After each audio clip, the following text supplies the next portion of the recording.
kneeling because he said you were busted. I'm just not into schoolgirls. Give me a big fat woman. You're feeding the cruel world, thinking it's a good one. For little girls with hair and curls to serve their bowl of pudding. Giving pearls, you bitter squirrels, say word when you know you shouldn't. It's everywhere you look. It saturates pop culture. Eagle is a crook who should be looked at like a vulture. What is the vote for? Why is there so much protection for the monsters that... Hey, what's happening? Neglecting to mention the Holly weird path. Like how even Chris Hansen is given the shaft when children are passed, like the Dochi or food bowl. It goes beyond sad, the emotions. You guys know that that's what Dochi means. Pass the Dochi bundle left and Sabulila. Pass the Dochi bundle left and Sabulila. The Dochi's a food bowl. It's not as fun. Jesus, they prey on your kids. While they feed you your Jesus, they prey on your I say kids. this as a gift. With knowledge comes hope. At the end of your rope, you'll find new beginning. But when truth is controlled, the lie's always spinning. It's weird.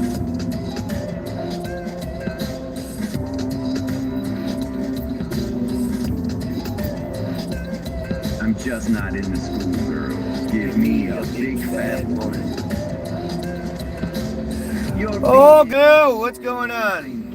What's the update on a new song? For little girls with hair, I don't know what new song to serve their bowl of pudding. The newest song is Epstein Tapes, and it's fantastic.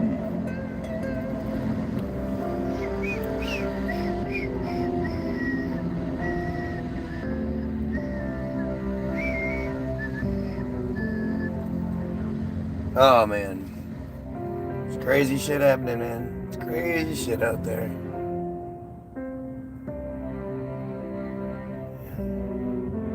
You have to wonder what's going on. Like, you can't just be... Like, you have to wonder, right? You see that guys like Mendelsohn are getting arrested.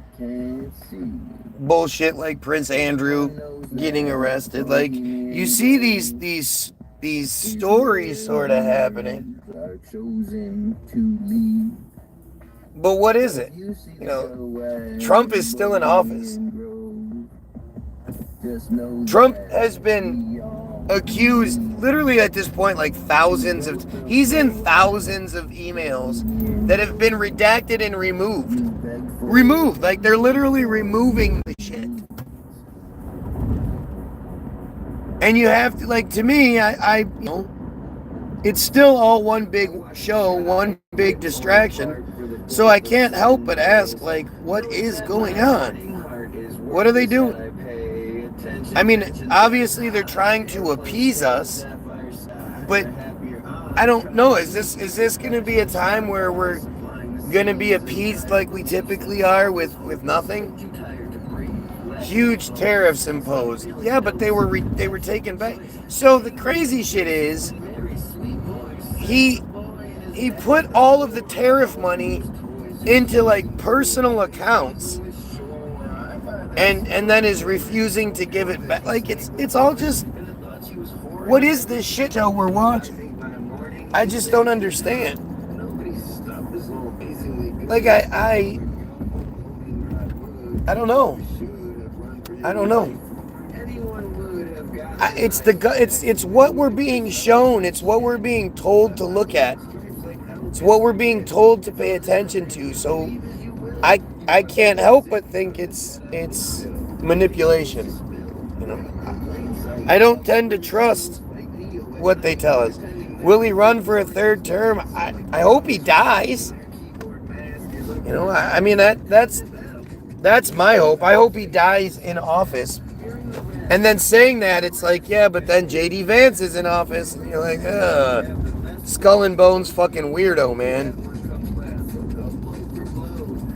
But like at the end of the day, like, you know, I'm a part of a system. I'm a part of an illusion where, that State of the Union is given, and even the satirists and the Jon Stewarts and shit of the world, like, they only seem to talk about, like, certain aspects of it, right? Why would we let the world do it over here? What? Yeah. Oh, are you saying you're a piece of shit friar? Yeah, you friars have to go. You're the reason why everything's so fucked up. Prophecy tells he dies, the Simpsons have. That's dumb. The Simpsons, like, every single one of those The Simpsons called it things are stupid. Do you know that most of us just think, because we've heard the narrative so many times, we've heard so many people say it, that we think that's what happened. But, like, so much of it is just misremembering or being told to think a certain way. But most of those Simpson things, they're like Mandela effects. Most of them are, like, easily explainable or nothing. Just nothing. Most of the Mandela effects are just people being like, no, I remember it differently.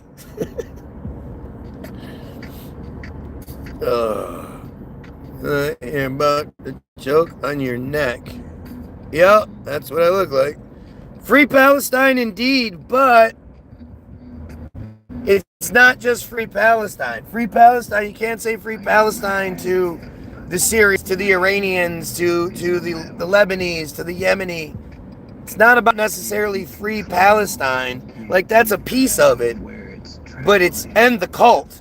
It's end the cult oppressing everyone, committing the genocides all over, raping the children, That's the more important part. And then we have, right below, we have somebody says Free Palestine, and then we have a pedophile that's like, yay, Trump, 2028. At this point, again, there's, like, if you say you're a Trump supporter, I 100% believe you have pedophile shit. You have child exploitation imagery on your phone, in your computer, whatever. Like, I don't even, as much as, like, even if you were like my family or something, if you said that you support Trump, I assume you're a pedophile. How does anybody that's not a pedophile support a pedophile like that? Like, this guy is a fucking pedophile. He's a piece of shit. Where's the evidence? It's all in the files. Like, it's, when people start talking about that shit, are you talking about evidence that would convict a normal person, or evidence like where is the footage of Trump actually raping a child and then being like, this is a child, she's X years old, say hi to the camera, and then she says hi to the camera, and and she holds up a birth certificate or some shit. If that's the evidence you're looking for, that's not going to exist. Right? But when you look at what's available to you, like the shit that you would absolutely get in trouble for,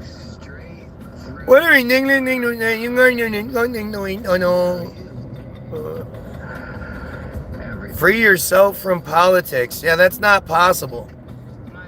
You can't. Like, you have to overthrow, we, the Goyim, have to unite and overthrow our chosen overlords. That is literally the only way you can free yourself from politics or whatever dumb shit you want to say, because you're a white American who can be like, well, if I just don't pay attention to it, it doesn't exist. Never mind all those children being killed. Never mind all the starvation tactics and all that. Never mind that my tax dollars are being stolen from me and given to this foreign agency. Nah. I just free myself from politics, and that's that. Like, you can't do that.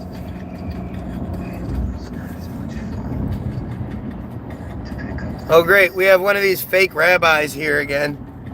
These guys are a fucking joke. They're as much rabbis as I am. Now, are they friars? Probably. More than likely. But are they rabbis? No. Then again, like I said, I have a program in my head. I've been preconditioned to believe that rabbis are smart. You know, you're always shown these rabbis. Boychik, let me tell you something. They're always supposed to be these really smart people, but these rabbis clearly aren't.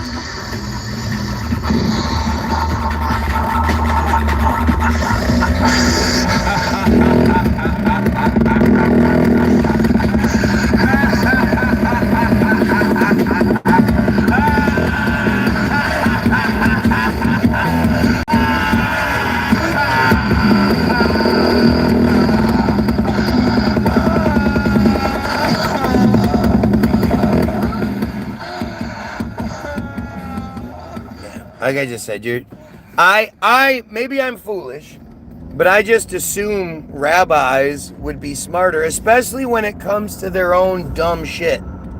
Like, you would think they would be able to, if anybody's going to explain the insanity that is Judaism, it would be these rabbis. But these fake piece of shit, you know, absolute pedos, don't get me wrong, they're still pedos.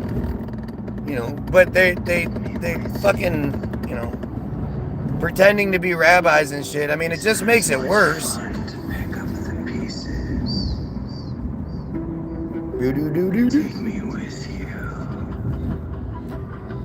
Usually a case of you pissed off with life, so it's Trump's fault or government. You're in charge of your life, not politics. Yeah, that's how it is. We have a pedo, ladies and gentlemen. We have another pedo. Like I said, you support Trump, you're supporting a pedophile. Only pedophiles support pedophiles. Every accusation from you is just a confession. Yeah, right. Because I practice metzitzia, right? Like, this is the childish shit that these rabbis say. I don't claim to be some fucking religious scholar bullshit. You're the one that's literally pretending to be a holy man, a religious identity. The fact is, you don't know shit. You can't answer for shit. You guys are just stupid. You're all stupid, fucking disgusting pedophiles. It's a pedophile cult. Like, start to finish, so.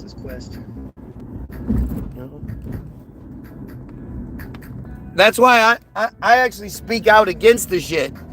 Because I am against it, right? You're mad, Y-O-U-R, mad at world, mate. You're, Y-O-U-R, mad at world, mate. Yeah. Yeah. Again, white guy shit, right? It's just dumb white guy shit, entitled white guy shit. You can tell the difference between the friars and the just dumb white guys. Although, interestingly, called a pedophile, there's no denial there. Weird, huh? I mean, I expect it from the fucking fake rabbis. More lies and slander. Same thing every day. Right. So why would you keep coming back for more? Other than you know you're guilty and you like to be punished. You on some level want to be punished for your horrible fucking deeds. So, you know, it's like that whole bullshit where you whip yourselves on the back. I forget what that shit's called, where you get the flail and you whip yourself. Yeah, that's a Jewish thing. But it's that self-punishment because you're getting away with the worst crimes imaginable. And there's a part of you that's still a human being. There's still that little child that was, you know, prior to your binding of Isaac rituals and shit. You were a little child. And you know, when it was being done to you, you wished somebody would help you. And now you're sort of stuck being in that position. But that's how this works. These disgusting, like, why anybody would want to identify as a rabbi. They are disgusting creatures, man. We are living in a world of illusion, for sure. I mean, think about it. The majority of people believe in some sort of sky daddy because the Jews tell them to. I come here to talk, and you get furious every time. It doesn't make sense. Yep, I'm furious with pedophilia. Go figure, the guy that identifies as a rabbi can't understand that. What a surprise, huh? You make your own world. Happiness isn't doing this. Hating everyone, calling people names. Yep. Yeah. Says the troll on my feed. By the way, if you're watching, like, share, and sub. If you oppose these fucking piece of shit friars, like, share, and sub. If you are a piece of shit friar, do the same thing, because none of you piece of shit friars seem to be able to engage. None of you piece of shit friars seem to be able to tell me what I'm wrong about. Strangely enough. You just cry that I say these things. But you never tell me what I'm wrong about. Oh, that's slander. Oh, that's defamation and slander. Tell me how it's wrong there, bitch ass. What does you hating pedophilia have to do with me? You're a pedophile? I'm obviously against it too. Obviously. Right. Because you identify as a pedophile. So why would you be obviously against it? When was the last time you led a rally against metzitzia? When was the last time you led a rally against the ritualistic sexual abuse that is everywhere in Israel? Top to bottom. Hasidiotic to secular. Where are you? You live with 12 people? I live with 12. Oh, you're live, right? You're live. My head doesn't read it right because you're dumb enough to put the your, Y-O-U-R. Right? Y-O-U-R, you're live. Again, why would anyone ever take any of these morons seriously? It's one of those, like, this is how you know maybe they are Israeli. Because English is one of the hardest languages to grasp. And they clearly don't have a grasp of the English language. One of the most difficult things is the yours, the twos, the theirs. And those are the things they get, they get wrong all the time. Oh, look, a friar is suggesting I have not taken my meds. What a surprise. Got to take your meds. Ever look inward and ask yourself if you are the one with sick interests? Let's see. I think we should kill pedophiles and overthrow your pedophile cult. Nope. No sickness here. No sickness here. No kids, no wife. Why you bothered? Right. No kids and no wife. Like, this is, again, think about that mindset. Because this guy's saying if you don't have children, you shouldn't care that children are being raped. What the fuck is wrong with people? Like, that's the worst of the worst sicknesses. Well, it's not happening to me, so why do I care? You gotta be a sick fucker, man. What's good in the hood? Nothing. The hood sucks. That was a whore. You guys see that whore? Oh, look, another friar is telling me to stop talking. Stop talking. Always crazy people on the lives, says the guy who doesn't know the right your to use. Gotcha. And who thinks if you don't have kids, you shouldn't care about kids being raped by the system. Yep. That's fucking gross, man. Long before I had kids, I gave a shit about kids getting raped by adult clergy, and I didn't understand the friar thing until after I had kids. But once I had kids and went down these rabbit holes, if you will, You find out that all rabbit holes lead to the same place. The same people. And I hate even saying people because they're barely people. But they're just, you know, they're awful. And the thing is, I can prove everything I say. Not only can I prove it, I do it on here all the time, and none of these self-identified friars actually try to debunk anything I'm saying. They'll tell me I shouldn't be saying it. Don't tell the other Goy our secrets. If the Goy knew what we were really about, they would overthrow us. I don't remember what they call Christians and Muslims, right? They have names for Christians and Muslims, but there's a really popular video where the rabbi says, you know, if the black bloc and the black bloc ever get together, they will destroy us. For sure. Once they know what we're really doing, they'll destroy us.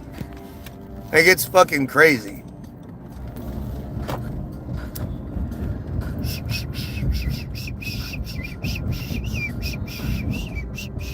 Why is he so triggered? I'm confused right again.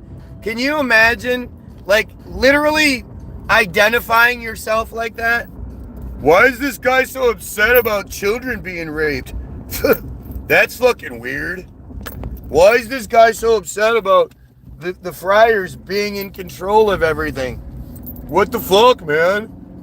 Don't you like sports? Sports! Sports! Sports make me happy! Yay, sports! 2016 cleaned my clock. Oi. Oi. Oy vey.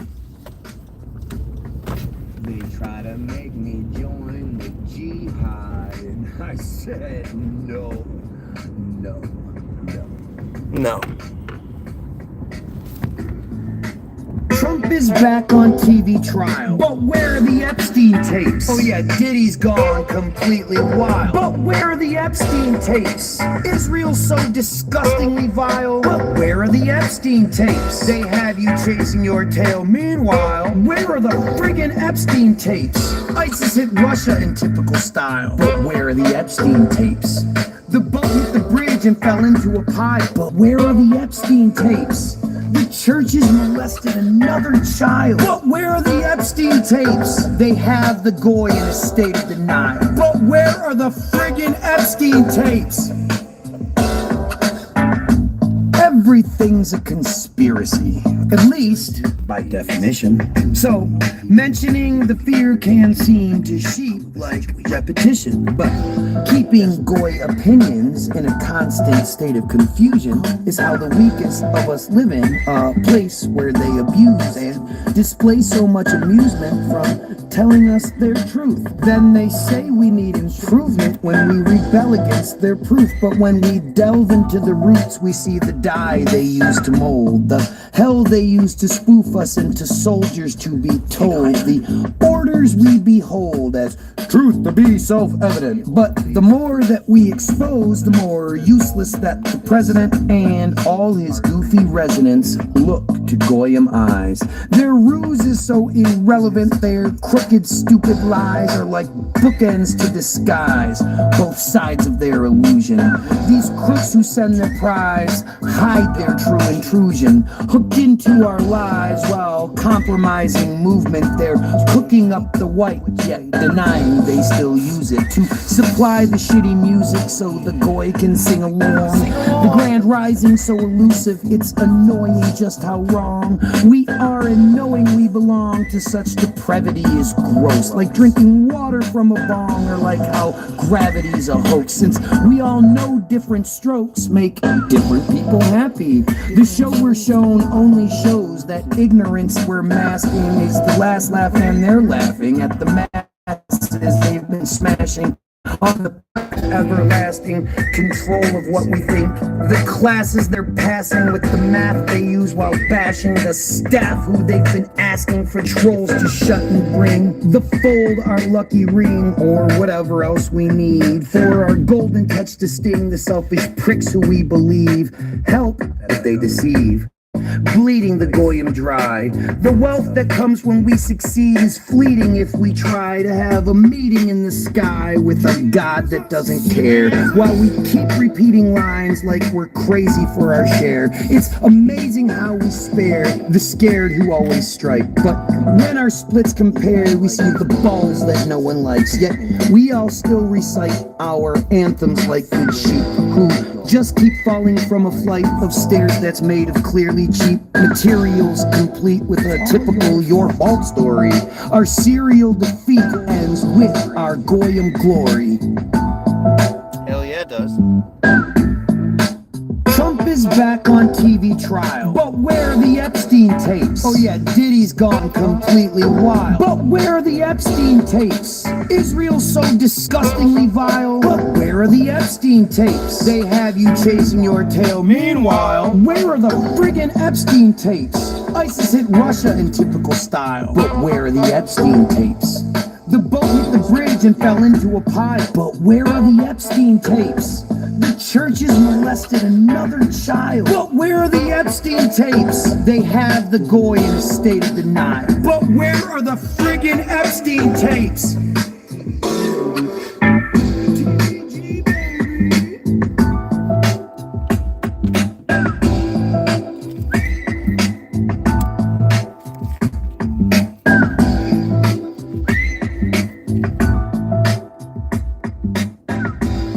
Patrick doesn't sound crazy. He sounds like a typical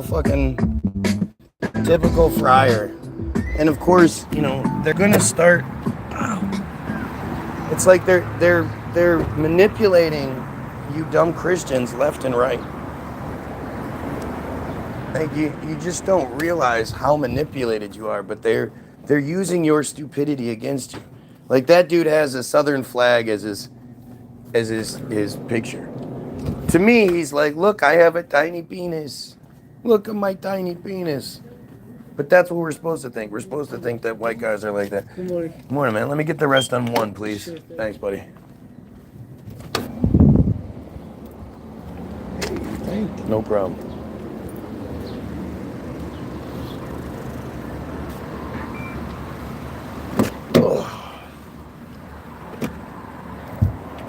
Now, this is, you know, the Christian thing is really, really dangerous. The Christian Muslim thing. Because of how like pre-manipulated you are, right? You're already ready to go.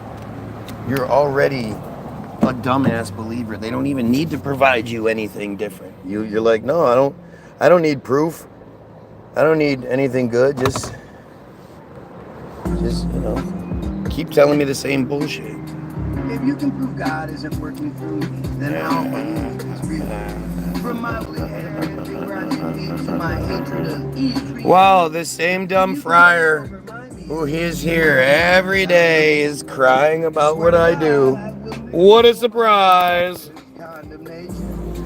Oh, man, yeah, that's awesome. Because you got fecal philiacs here now. It's fucking great. These friars, man, they're just so desperate and stupid. And everything they do is to fit that, right? Like it's almost like they want you to think they're stupid. Oh, that's what it was. Did you guys see that video that came out?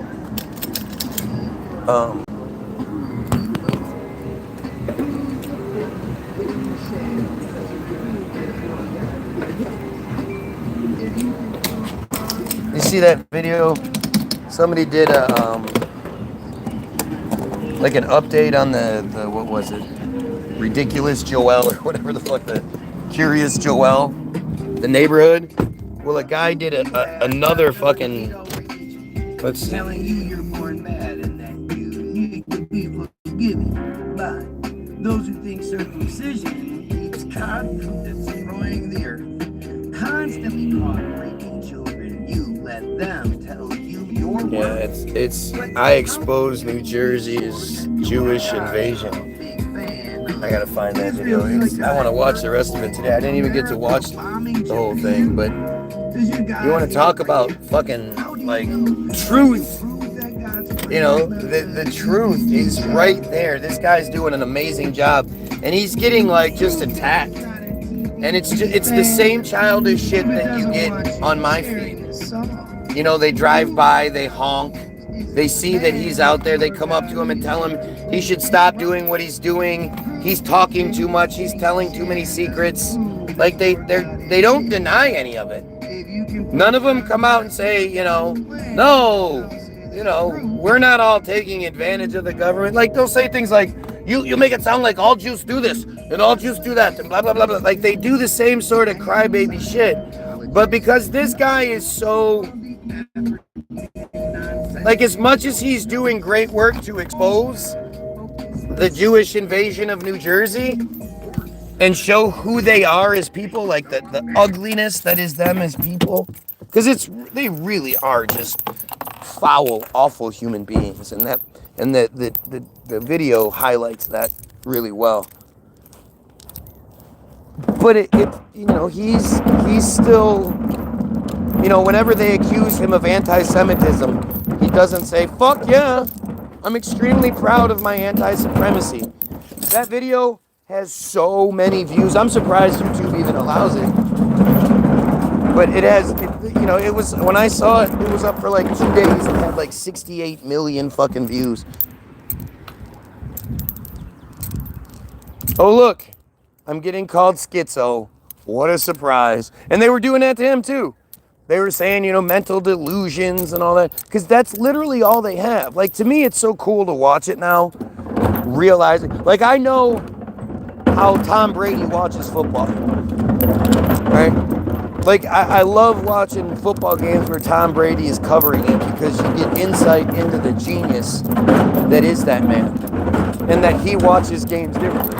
And, you know, you have somebody that maybe fucked around and played football. Like, you take somebody that's never watched football before, they're going to watch football way differently than somebody that's played it. And then you have somebody that's, you know, maybe played a little bit in school. And then you have somebody that went states. Or you have somebody that went to college. And the way that they watch football is different. Oh shit, I forgot to do that yesterday. She's gonna be mad.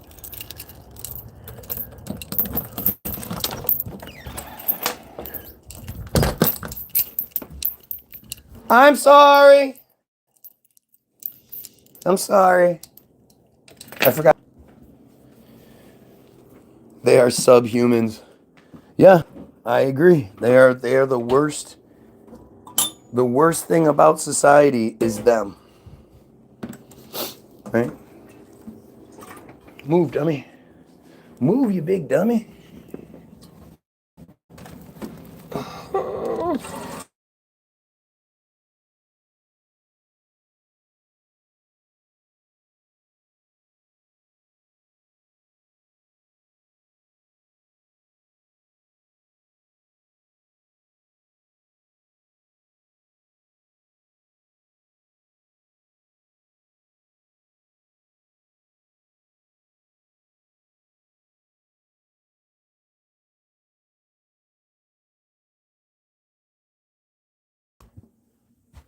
Right? Like it's such a strange thing. Trump had black supermodels, piece of shit things. Oh, yeah. Because he used to rape black chicks. That means he's not racist. What a stupid thing to say. You know.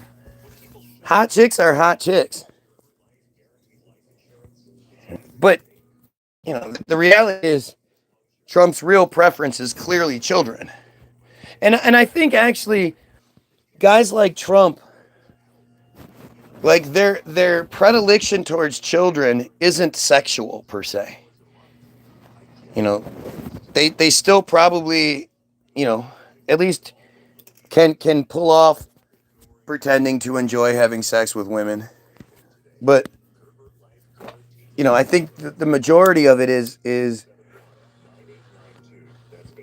like the abuse to me. You know, so many people think the abuse has to do with like power, you know, Oh, Angela, seriously. What is wrong with you? So gross. God damn. Seriously. Save that for when Bert comes outside. You're right. But so much of you think it's like because of their insecurities and like domination over people. And or like you'll sort of go with like the satanic ritual aspect of things, but I think we all know how silly that is, you know? Like once you start taking it to the, so it's like, is it, which devil is it? Is it the gay guy with the mustache and the nice suit with the tails on it and the tail sticking out and it's got the pitchfork? Or is it the, I'm the rah devil? Or is it like the South Park devil? Like which devil do you believe in?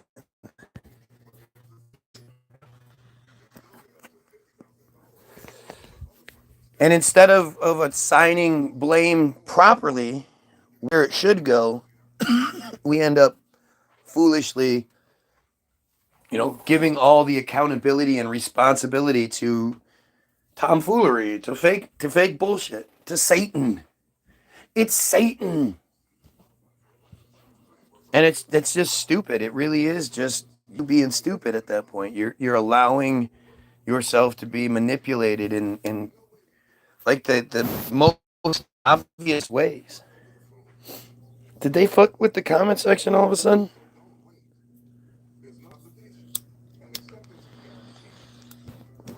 The comment section might have fucked up.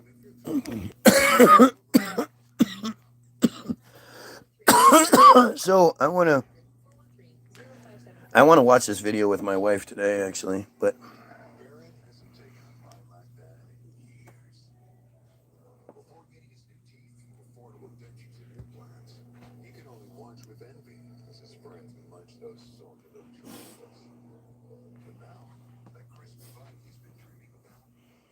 Yeah, here. I exposed the Jewish invasion in New Jersey. So there's actually two. Snecko reacts to Jewish invasion. Oh, that's somebody reacting to the video. This video is 3 days old and has 3 million views. You can't tell me that as the Goyim, as the people, we're not sick of our overlords. That we should pay for their money, so why don't you move to a different country? Why don't you go back to Israel? That would be my question. You got like, Public safety, I would say 150 calls about you already. What are they calling about? People trying to live a quiet life. People trying to live a quiet life.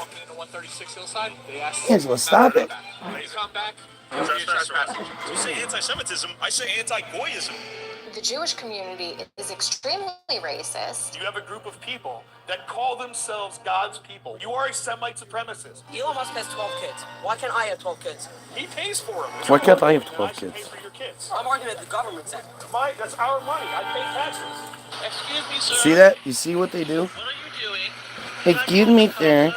Should I call the cops on you? Be in a corrupt hellhole. You should really watch this movie. I exposed New Jersey's Jewish invasion. That's what you have to look up.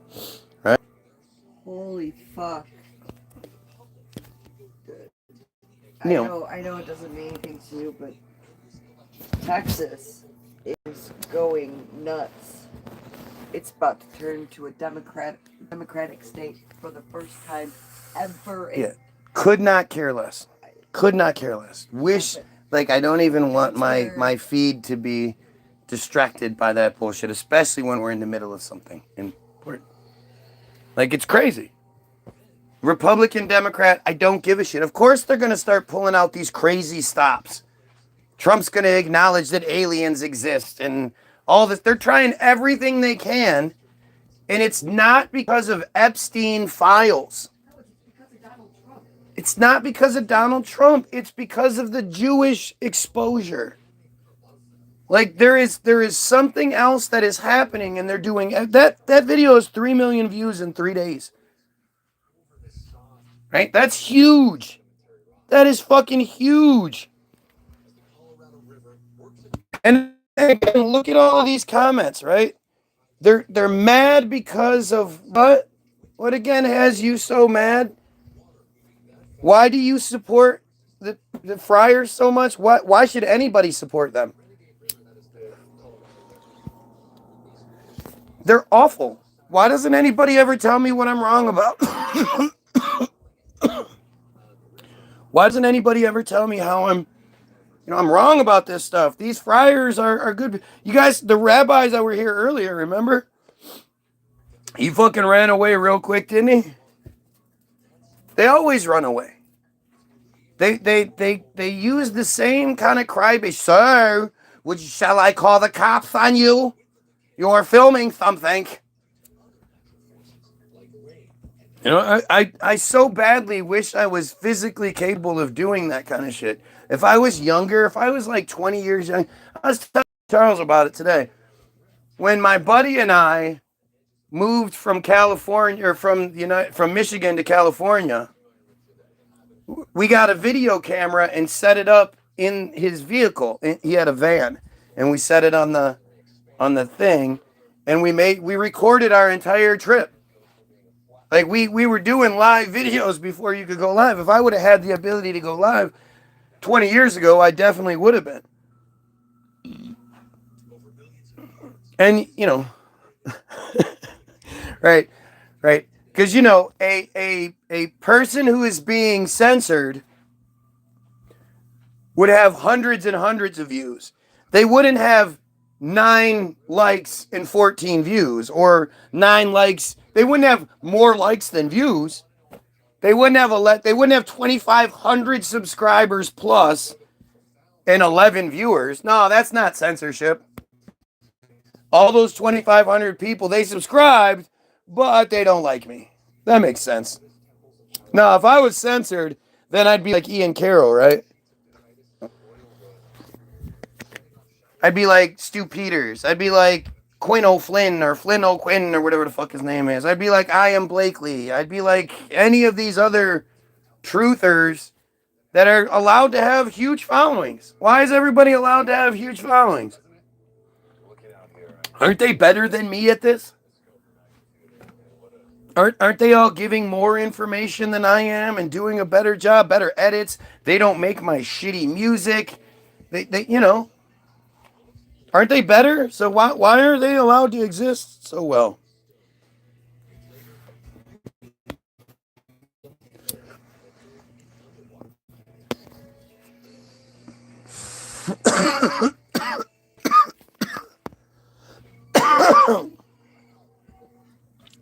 The undeniable truth, like literally, it's almost, if it didn't suck so much, I'd be glad that they gave me such a great example of it. But you can literally go back into my views, into my previous videos, and you can see that my feed was significantly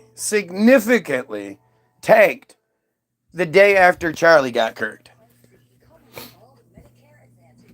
I made the Charlie got shot video the day he got shot, and that video was allowed to have a few thousand views, and that was like the last time it was consistent. Because every day prior to that, I was getting between 3,000 and 10,000 views every day, sometimes 15, sometimes 20, sometimes 30, sometimes 40.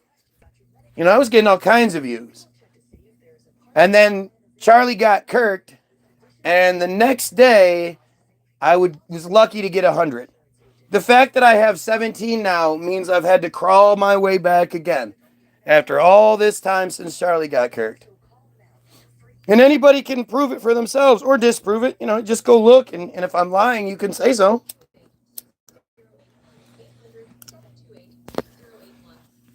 But I've been trying to tell you guys this shit for well over a decade. Decades at this point. I just, got better at it. And in 2020, in January of 2020, I made the declaration that I would no longer be distracted by all of the other things. There are enough people out there talking about chemtrails. I don't need to. Vaccines, at this point, Arteria, lots of shit. There's enough people out there talking about all these things, and nobody seems to really be talking about not just Israel, but the friar aspect of things.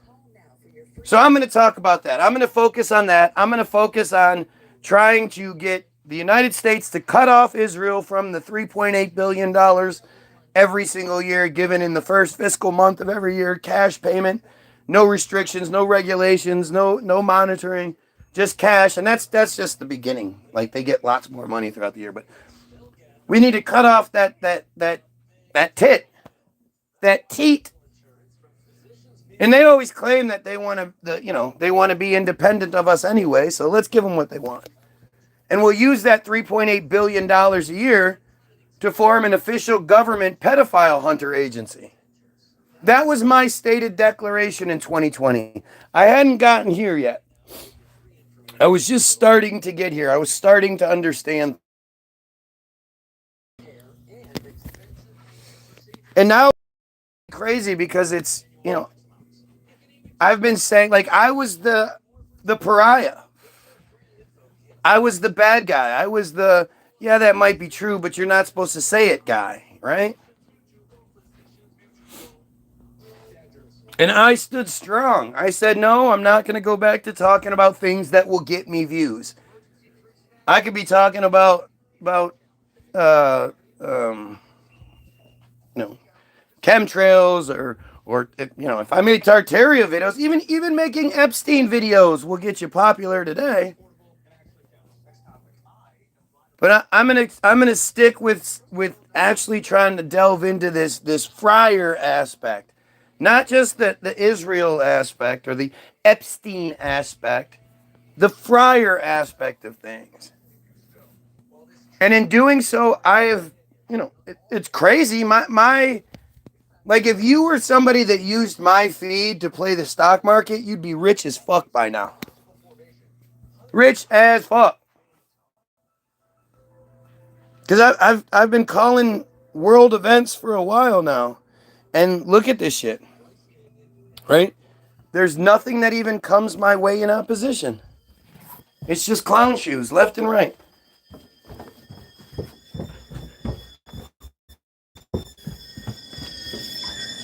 And you'd think if somebody, me, if I was wrong, especially talking the way I do, speaking about the things I speak about, you'd think if I was wrong, man, it wouldn't be so difficult for me to find somebody to tell me what I'm wrong about. Why is it so difficult to find proper opposition? Why is it so difficult to find intelligent opposition? Where is everybody? Come on, guys. Come on, you dumbass piece of shit friars. You walk around claiming you're the fucking chosen superior people. Well, let's have at it. You shouldn't fear some dumb goyim. Why are you so afraid of a goy? I'm too stupid, right? I'm stupid. I don't know what I'm talking about. You are the fucking chosen people. You have magic power, God powers, favoritism, all that shit.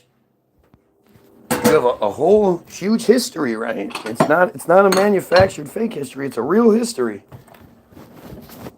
I should be getting my shit kicked in these conversations. And yet it never happens. It never happens. It's so strange.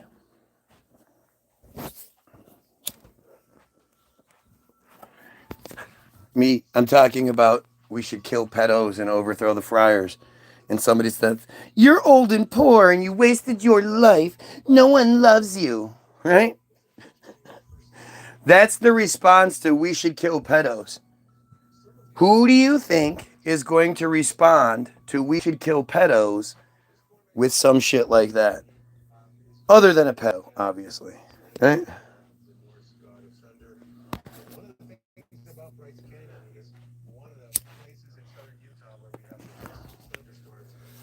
It's crazy, man.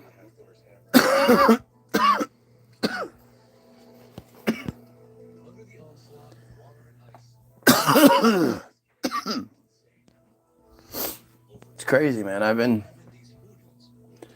I wish I could get put in my place. I wish that these people that identified as rabbis were actually rabbis and could engage in intelligent conversation. I wish I was wrong.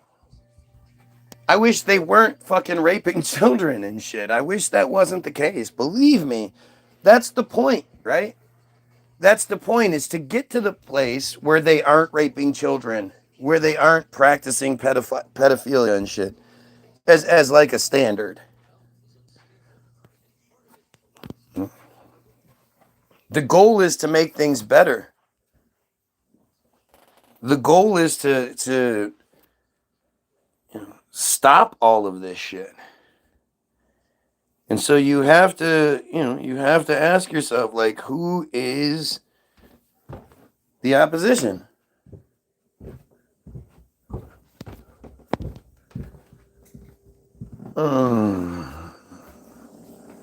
Oh, you guys. Oh, he said my weed is garbage. That hurts my feelings. Think about it, right? Again, literally addressing it. I'm saying, look at the pedophiles in the comment section that can't address what's being said and keep trying to talk shit. So what do? They double down. They just talk more shit. Who is going to be this motivated by me? And like, for me to motivate you, like, you would think, all right, so how do I motivate you? Do I motivate you to stand up for yourself, stand up for what's right, say things even though people tell you not to, and speak out against the pedophiles and speak out against the friars? Do I motivate you that way? Or do I motivate you to tell me I should stop? You're motivated to come here every single day and beg for my attention while trying to make it seem like, I mean, I don't even understand. Like, I really don't. The motivation, the whole presentation, it's all just so stupid to me. I just think, wow, man, like, even if your job is to hate on me or to make me look bad or whatever, you do such a bad job at it. So I just can't help but think, like, what is it anymore? What is motivating some of these people to be, to be the fodder? Your general is like, all right, 1,752nd Battalion, line up. All right, run out there, go get shot. Okay, next. Line up, run out there, go get shot up. It's wild, man. It's wild. You do the best job of making yourself look like a moron. Yep. Thinking we should kill pedos and overthrow these piece of shit friars makes me look like a moron. Think about this shit.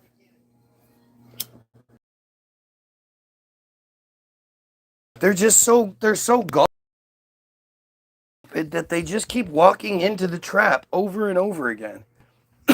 Like, hey, watch. I'm going to get them to say some shit only a pedophile would say. Well, you are a jerk who shouldn't be talking about these things. There you go. Totally moronic. I know, Karen. Isn't it crazy?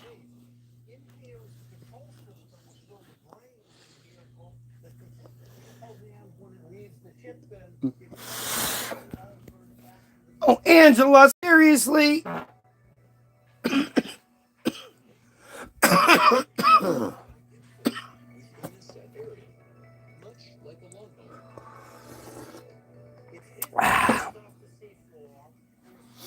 you're watching, like, share, and sub. Help out. All right. Help out.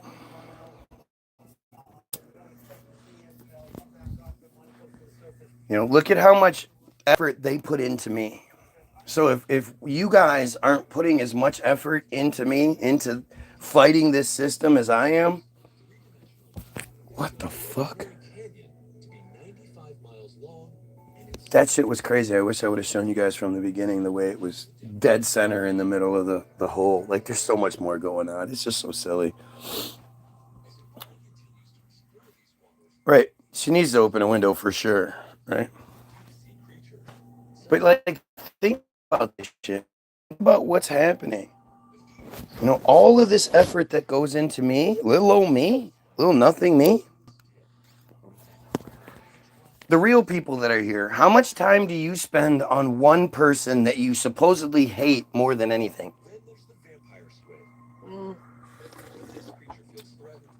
The only person I can think of is Trump, and that's only because But you don't follow his I don't page. follow. No. And you don't watch his, like, if follow every post and then No. go on his, you definitely don't go on his feed and beg for attention. But think about it this way. If Trump did do a live feed and you went live and you were in the comment section and he actually responded to your comments, would you be like, well, your hair is stupid, even though his hair is stupid? No. Would that be the first thing you would say, second, third? No. When you bring Who does up your makeup? right, Fire them. would you bring up immediately? Would it be like, okay, so you're a pedophile, right? Like, if you had the attention of the person, wouldn't you focus on what the person is saying and not just make up goofy shit? Like, that seems normal. Yes. But instead, my fans here, they're all about it.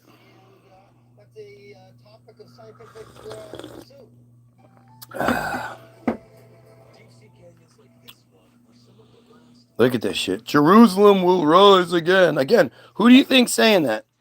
Other than piece of shit pedo friars, who thinks that's a good thing? Who says stuff like that? No one can stop Jesus. Oh, now God's going to return by 2045? Imagine all the dumb Christians that thought God was going to return, all these other previous generations that have been tricked into thinking God was right around the corner. Turns out it's now 2045. 2045 now. Yeah, okay.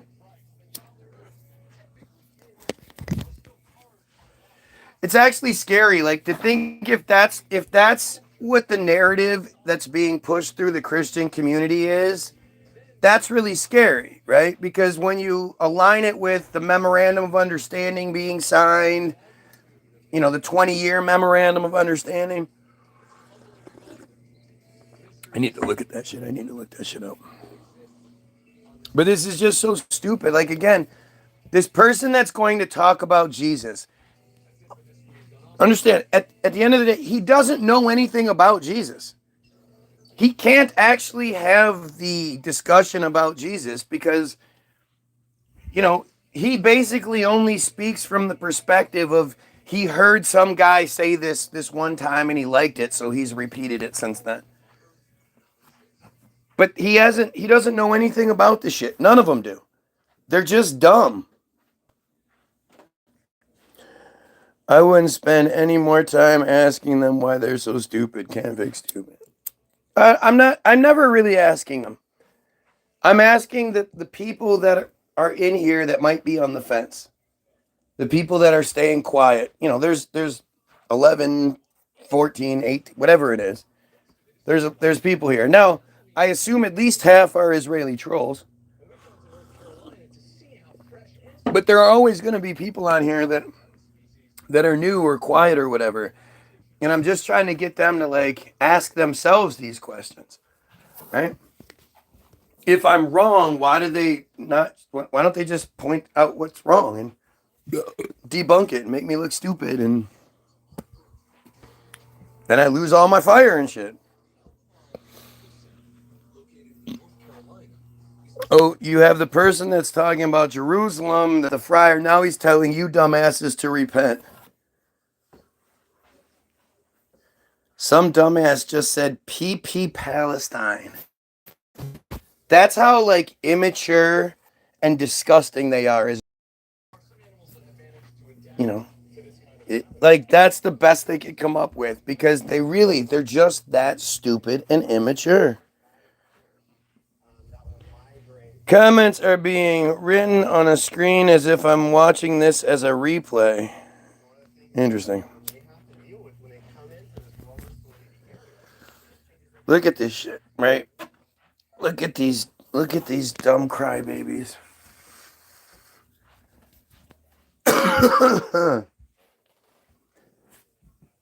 They're just amazing. it's amazing how like stupid they are that they continuously provide the example for me, and they're just too dumb to see it or to care. I don't even know. I assume it's to care, because how can you not see it at this point? Like, with as stupid as they truly are, how could they not know that they're stupid? Is that part of the being stupid, is not knowing that you're stupid?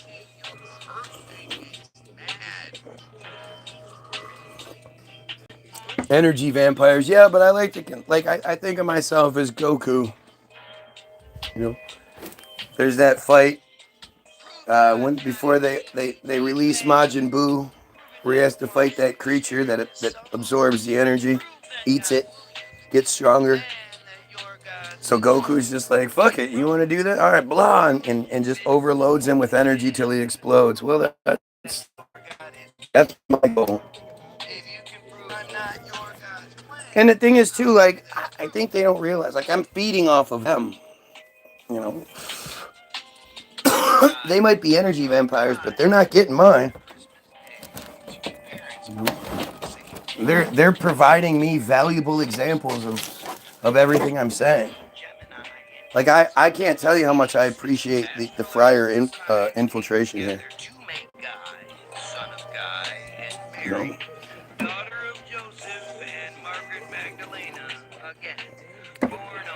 If they bother me at all, I just block them.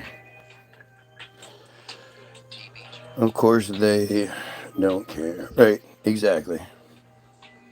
Of course they don't care. Yeah, man, I'm actually a millionaire. Oh, yeah. I bet you're a millionaire. Well, it might be that free Friar millionaire kind of money. But they're not millionaires. Well, again, I can't say that, right? I can't actually say that. I wouldn't be surprised, again, if, bar mitzvah money and then the free life that they give. I mean, when you don't have to pay for housing and food and clothing and life, rent, insurance, schooling, anything like that, when it's all free for you, it's pretty easy to save money. Counting his gold, his little bag of gold. But they're not going to ever prove it.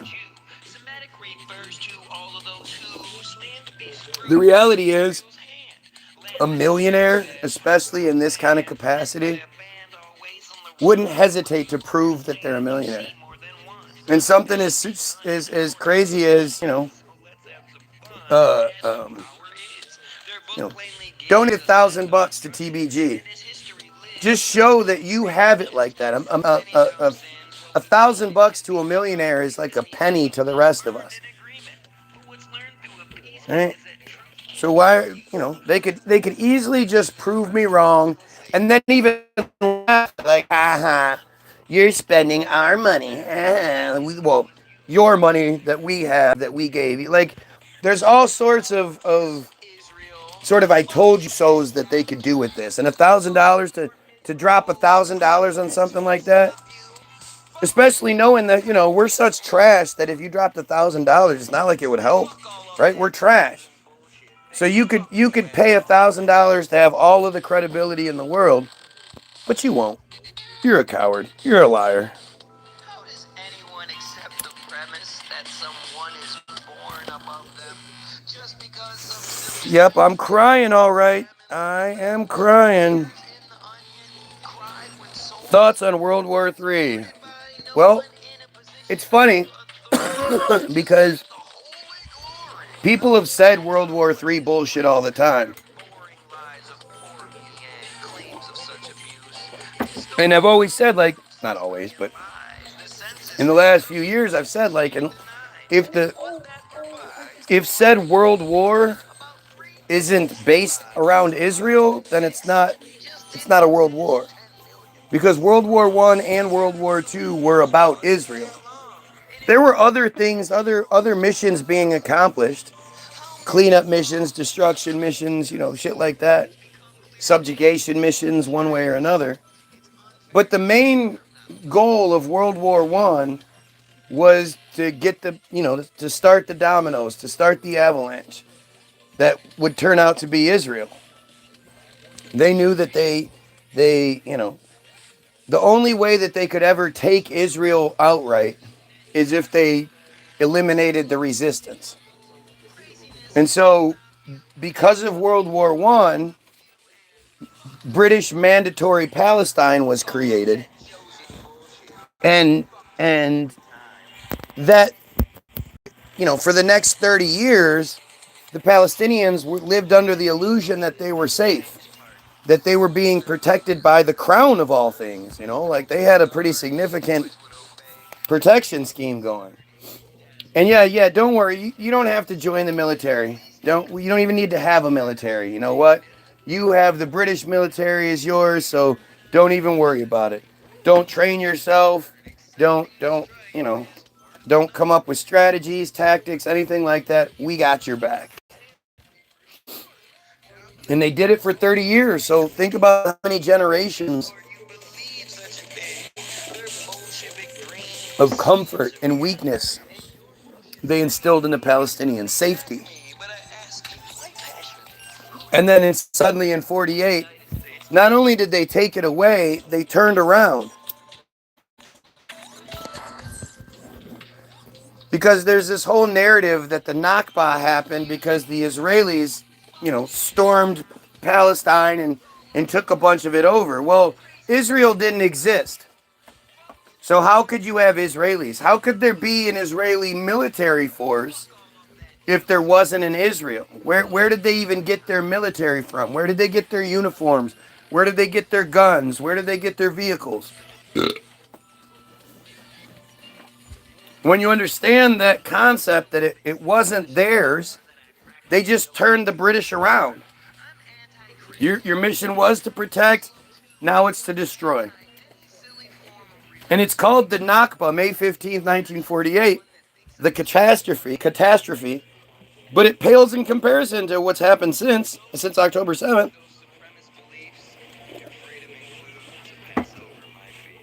The other thing you have to remember is that at the time they took 85 to 90% of the country. Well, they began by taking 80%, and then by 67 they took the rest. So, but they took over a large portion of Palestine. They could have taken it all. They could have easily taken all of Palestine. That would have been, 70 some years ago, 76, 77 years ago. Oh, you didn't know?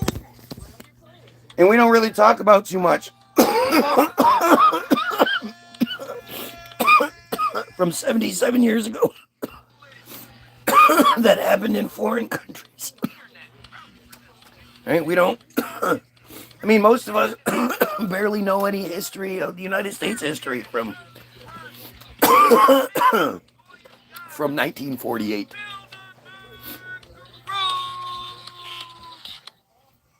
So if they would have just taken all of Palestine, by now, it would be one of those stories that people sort of talk about, and, there used to be a Palestine. Like, I wouldn't talk about it.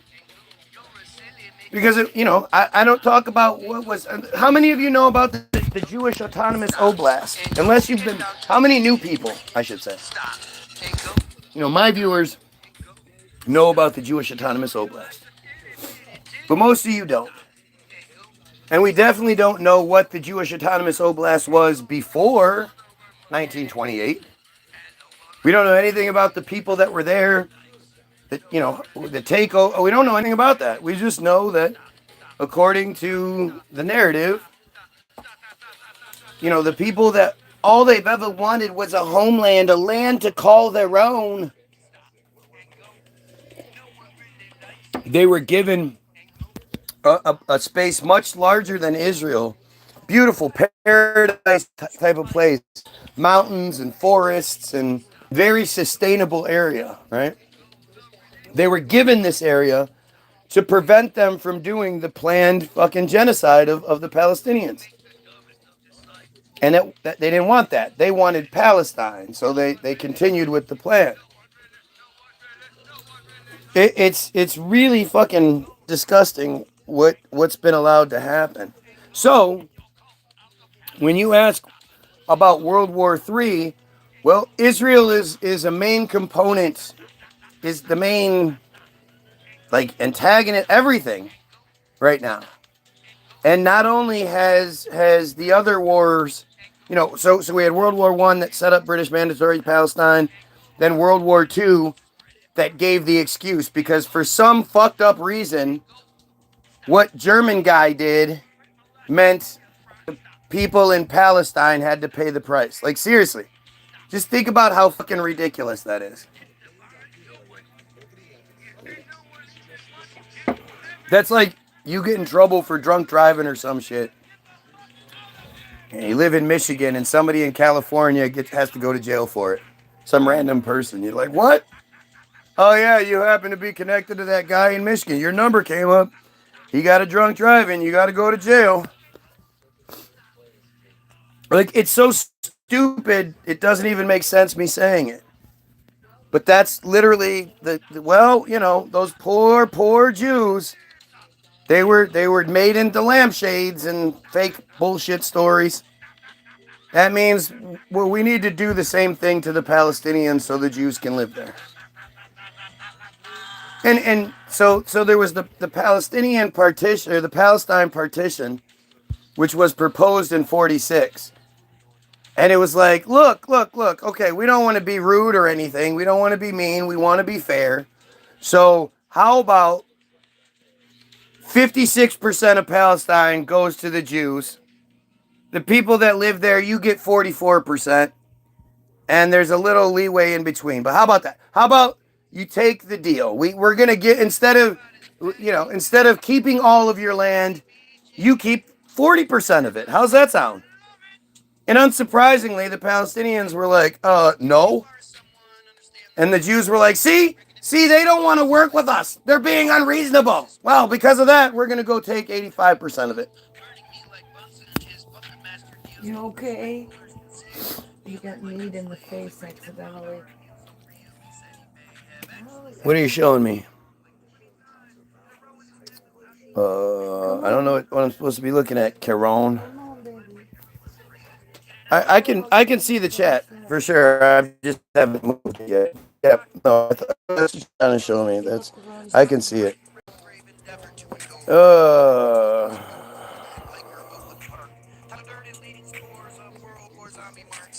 You don't even know the right words to the song, and you fucking repeated it multiple times.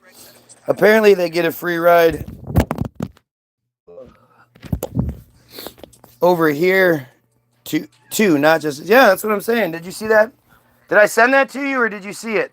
The how Jews are invading New Jersey video. We're gonna watch it in full today, but it's not like, it's like with Algo. It's like, man, imagine back when I first started pushing this and trying to get people to fucking see this. And even you, who is very, astute and sees things, you were falling for the distractions they were giving. You were arguing with me about it. Imagine if we would have, how much different things would be if people would have just been paying attention. Like, they hadn't programmed us to fight about such stupid things. They give us the convoy, and people are fighting about it. Algo's big thing with the convoy was that, when it was black people, everyone cared, but it's white people, so no one cares. That was the sentiment that was surrounding the convoy. And it was like, Jesus, what are you talking about? Whenever I hear white people cry about shit, it's like, what are you talking about? Yeah, blacks have BET. How come blacks are allowed to have BET? Because you have every other fucking channel? Like, what are you talking about? Fucking Paul. Paul and all of his shit. Even Paul. You know how fucked up he is. Oh, tell you later. What's up?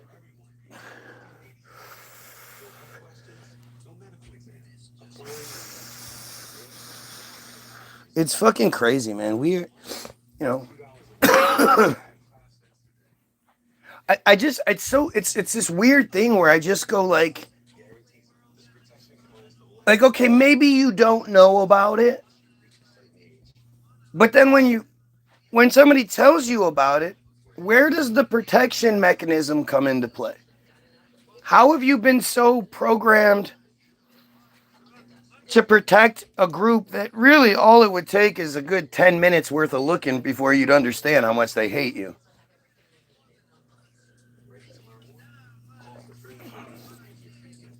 Like, it's the strangest shit.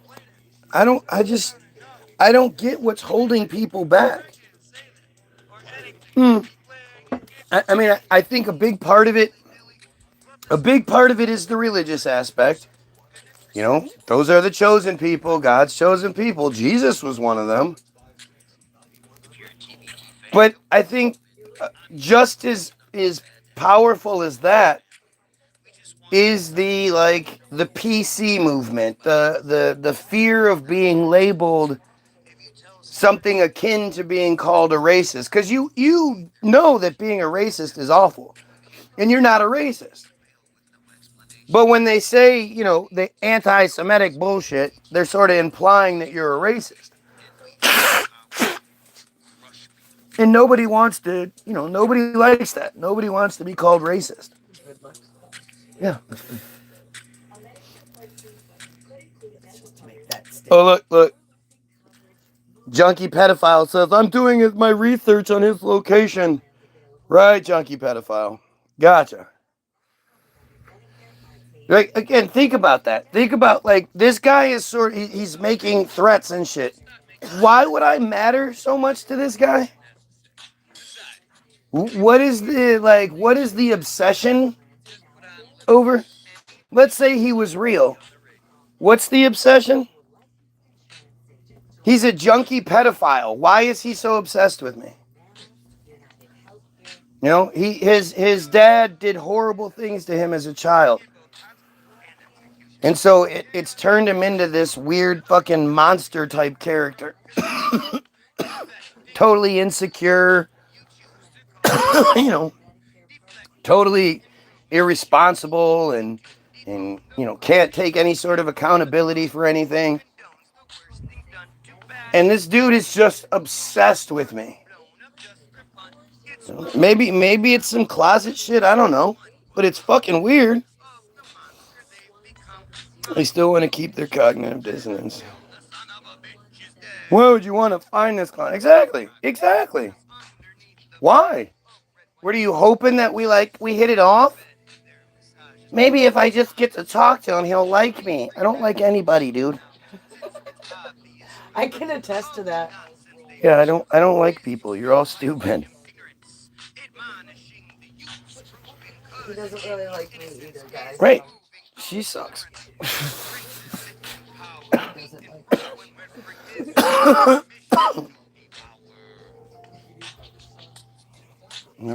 I mean, a lot of you, to me, it's weird because it's like, again, like just think about junkie pedophile, right?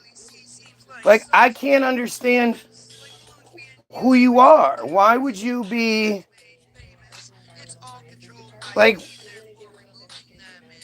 you know, I'm not some super detective. I'm not Ian Carroll. I'm not like, I'm not some guy who is some great hacker, knows how to get into the system and find a bunch of documents and shit that no one else can find. I literally use Wikipedia, right? Like, that's the dumb thing. Everything I'm talking about is pretty well documented and out in the open information. And it's like, I look at you and go like, what is it? What has been preventing you? I always bring up the same story with that Quinn O'Flynn guy. All goes, buddy. He put out a video saying that prior to October 7th, and even after October 7th, I supported Israel. But then I started to notice some things that I didn't really like. And when I started asking questions about it, they were mean to me. They weren't nice to me. And you don't get to be mean to me. And so now I'm like, oh, fuck them and fuck Israel, fuck this. I don't like them anymore. I mean, I might still be interested. I might still support them if they answered my questions. But until then, nah. It's like, dude, you're saying that you care about this because they were mean to you. Not like, not because they're fucking committing genocide. They've been committing genocide this whole time. Pretty much at the point where, where technology allowed people to actually go into that arena. I've been doing it. I've been never tied to any goofy belief structure. So anytime something went in somewhere that normally you get to and you get uncomfortable, I just kept going. But I just, how do you as a Christian Catholic, you're all Catholics, you just don't like it.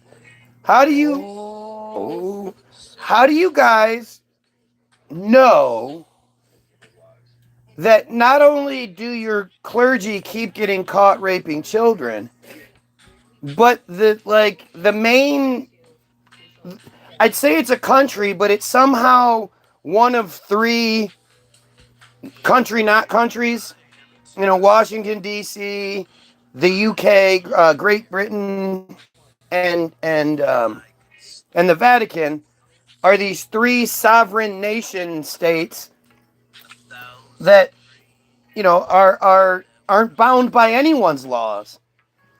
And at the Vatican, for some reason, the Swiss Guard are who protect the Vatican. That's why the yellow, goofy, For some reason, the Swiss protect the Vatican? What the fuck? But the fact is, that your Vatican is where the pedophiles go to not get in trouble. That. They have no extradition clauses, so, when the pedophiles get caught, they run to the Vatican, and the church is like, okay, we'll take care of this. He's going to live his life in penance. Just trust us. Just trust us. Don't bring your cameras around here at night. It gets pretty wild. How do you know that exists? You know that your God is literally right here. He's right here when the children are getting raped. He's right here. He's right here. I can't get any closer to my phone. He is everywhere. He knew it was going to happen. He's being raped while also raping at the same time.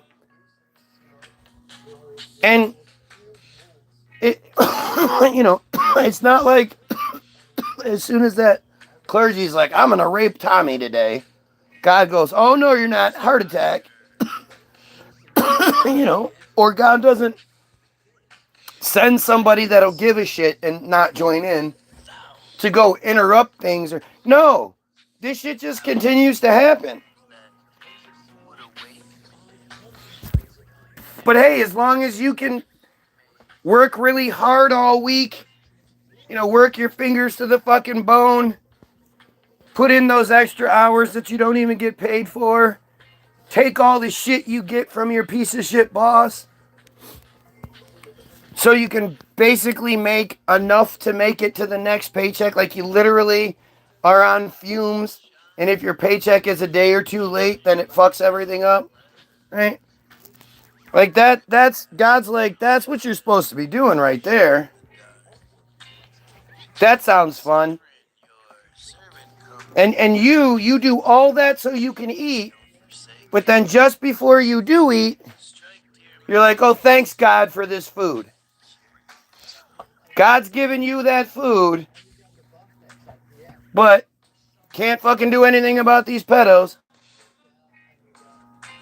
Literally, the people that killed your God's only child, the bad guys of the Bible, are now committing genocide, not just against Muslims, but a lot of Christians as well live there. Like, one of the higher concentrations of Christians in that region were in Palestine.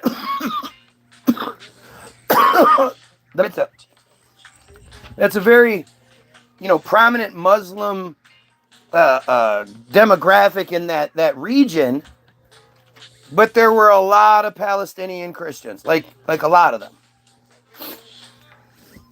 and yet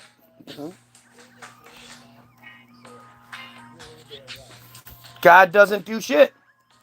God doesn't show up while Netanyahu's eating and be like, blah blah blah blah blah blah, and Netanyahu's like, what the fuck? This is scary. And God's like, I know, bitch. Why don't you stop killing people? I mean, shit, if it was Yahweh'd show up as like a pillar of fire and start burning shit. That's your kid, huh? That's your wife? Fuck. Hit her with the knee and shit. Yahweh's a douchebag. Aww. But Yahweh, yeah. Fucking hey, just kill all those children, why don't you?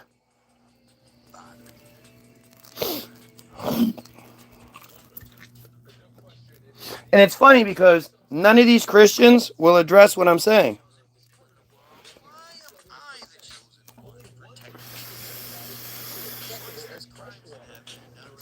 Let's see. The convoy, exactly. What's going on out there? Yeah, I'm sure you do. God, that's so crazy. Like, to think that starts happening to you. So I have a friend, right?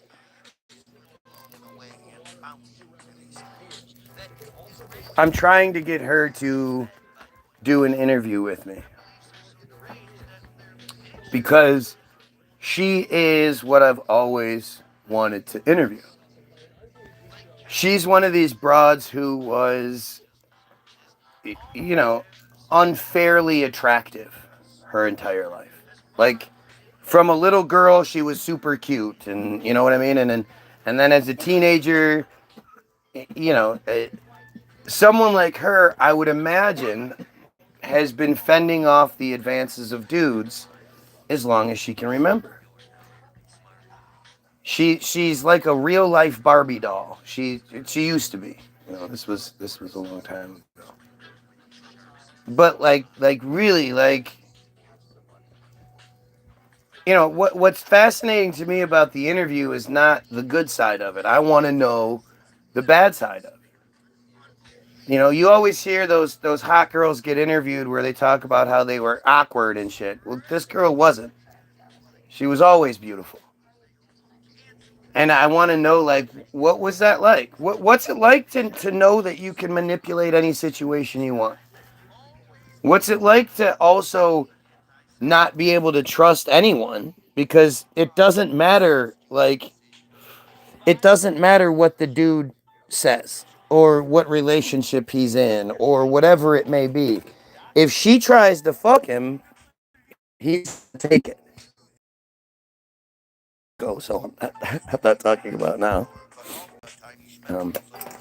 Because, unfortunately, and she's not even, like, how a lot of times there's those really, really hot girls, especially the blonde ones, but then they have no boobs. This chick also had boobs. She had a great body, too. She was like a real life Barbie doll. She grew up in an ultra, ultra religious household, and she said that she was only allowed to leave the house one day a week.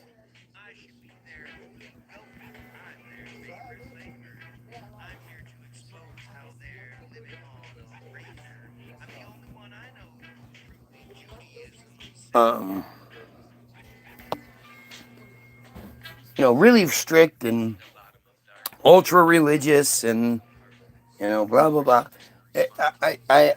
I asked her, like, I said something like, if you brought home a black guy, your parents would freak out.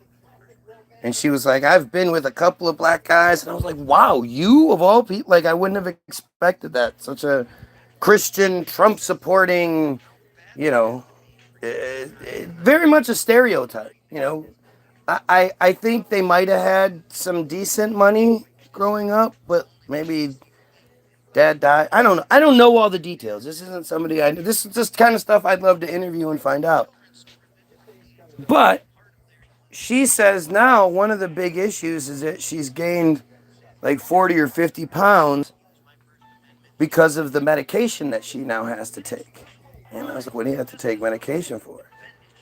And she said, they say it's like schizophrenia, but it's basically schizophrenia. And I was like, well, what happened? Like, when did this, I asked her, when did this all start? She said around 4 years ago. And I said, what happened around 4 years ago? She said she started hearing voices. I said, whose voice was it? And she said, I don't know. I said, well, what did they say? And she said, they told me how ugly I was. And I was like, and I just think like, but don't you look in the mirror?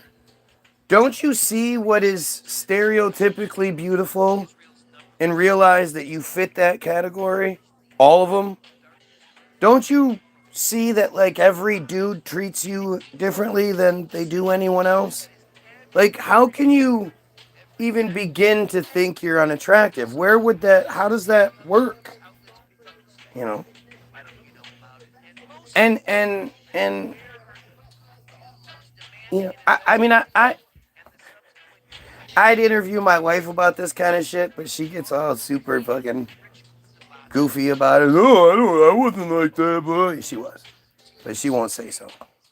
But I will say that unlike a like societal chart, Barbies don't look like my wife did, right? So as attractive as my wife was, she didn't have, and awkward years and when she was young and blah, blah, blah. This girl didn't have that.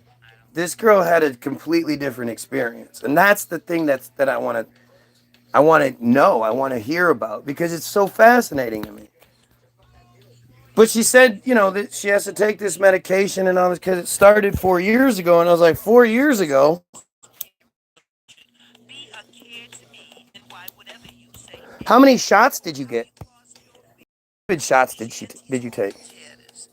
And she said 2. She said her heart rate has increased dramatically since she got the shot. But it never fucking occurred to her that maybe the shot is why your fucking brain is suddenly fucked up. So she's 46, I believe. So at 42, schizophrenia just sort of appeared. Like even the extreme cases, they'll say it'll onset usually in your late teens and early 20s, but it can go as high as your 40, like up to 40. Normally, by 40, if you don't have the shit, you're not going to.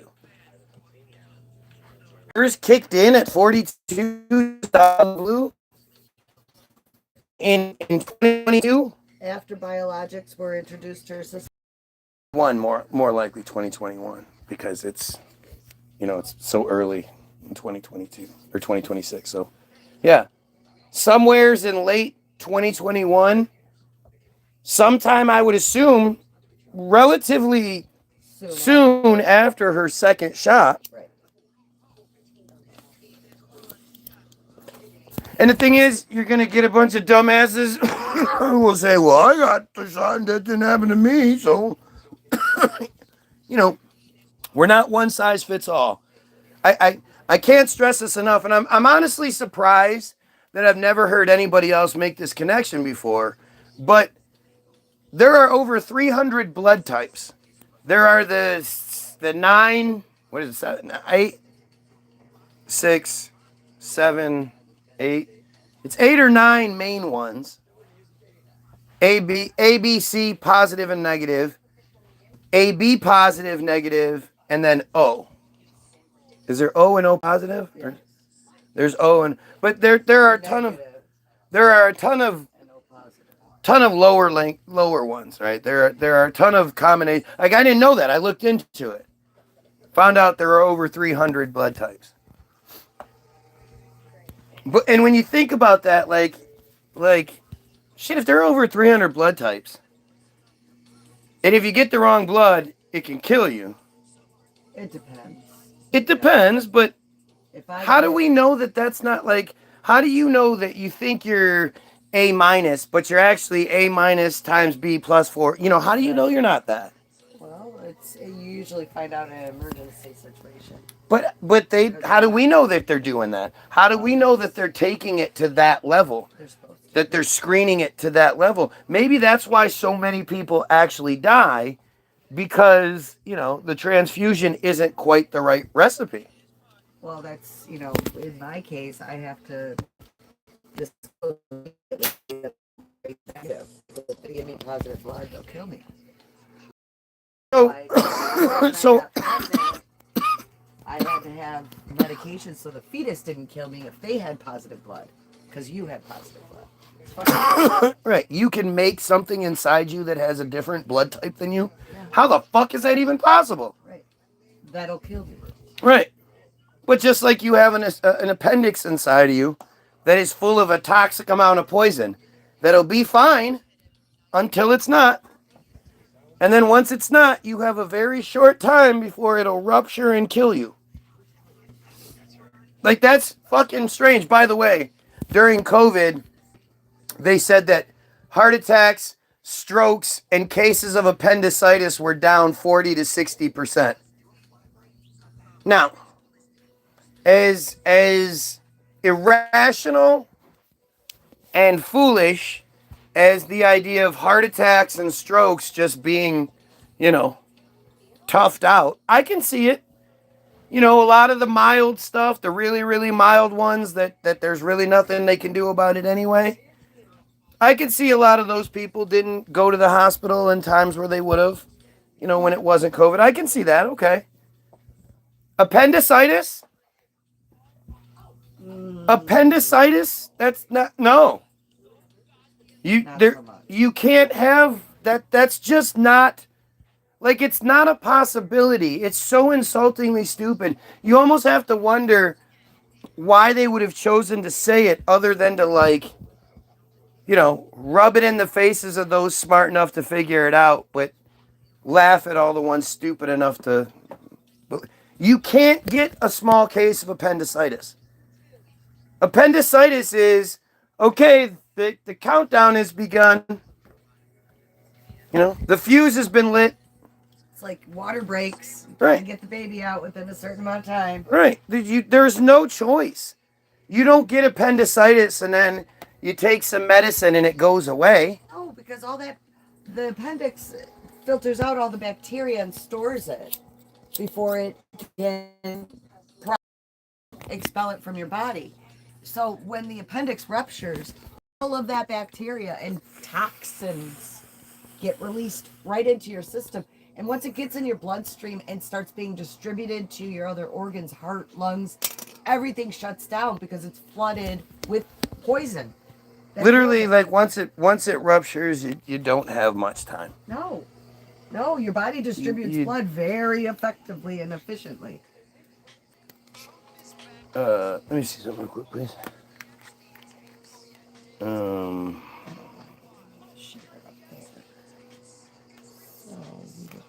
How long, once your appendix bursts, do you have before you have to get it out? Well, okay. A ruptured appendix is critical medical emergency requiring immediate surgery, typically within hours, to prevent life-threatening infection, peritonitis.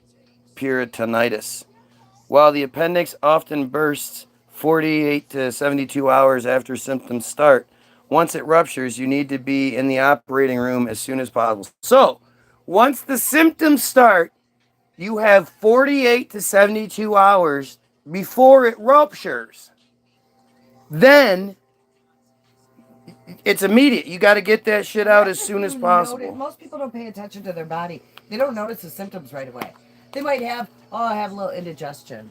Well, you wouldn't notice it. Right. So it's not until that second day where you're already got 24 hours in, where you're like, what the fuck is going on? I can no longer tell myself that nothing is wrong. Right. And you know what's fucked up? It's not gas. Is you would have gone to the hospital way, way sooner had it not been for the whole insurance and all that bullshit. You have to deal with.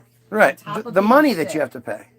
On top of being sick. Because unlike everywhere else, the most civilized nation in the world doesn't have fucking free healthcare. You will die if you don't get this done. But because you'll be like, I'll tough it out. I'll tough it out. Like, I'd be worried about my wife of all people. Because she would do that. She would be like, no, I'm fine. It's just a stomach ache. I'll be fine. I know my body. You are not inside me. You don't know me. Shut up. But they had the nerve to say that cases of appendicitis were down 40 to 60%. We're talking about something that's basically a 3-day at the most killer. Right? Think about that. Basically, 3.5 days. If you're lucky. 48 to 72 hours is like the scale. Some people, their shit ruptures much sooner than 48 or 72 hours. Right.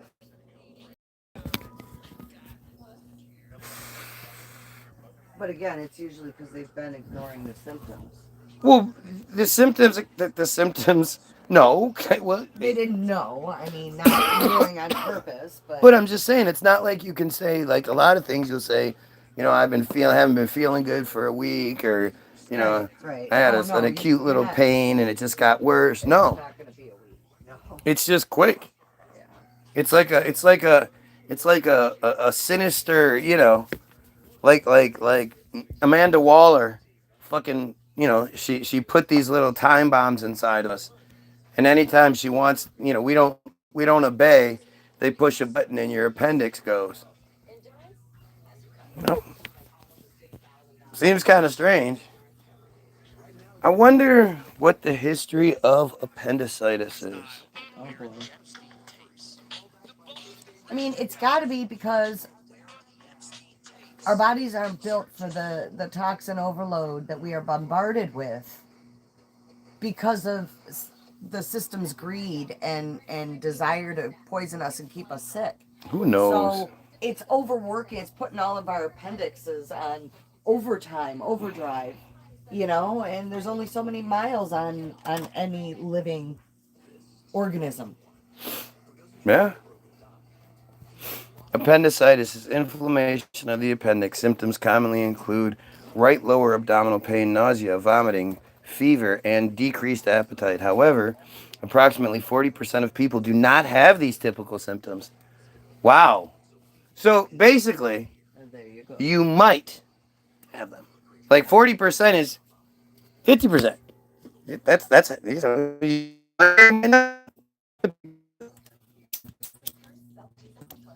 That's pretty scary now. Didn't know that. Severe complications of a ruptured appendicitis include widespread painful inflammation of the inner lining of the abdominal walls and sepsis. Appendicitis is primarily caused by a blockage of the hollow portion of the appendix. This blockage typically results from a fecalith.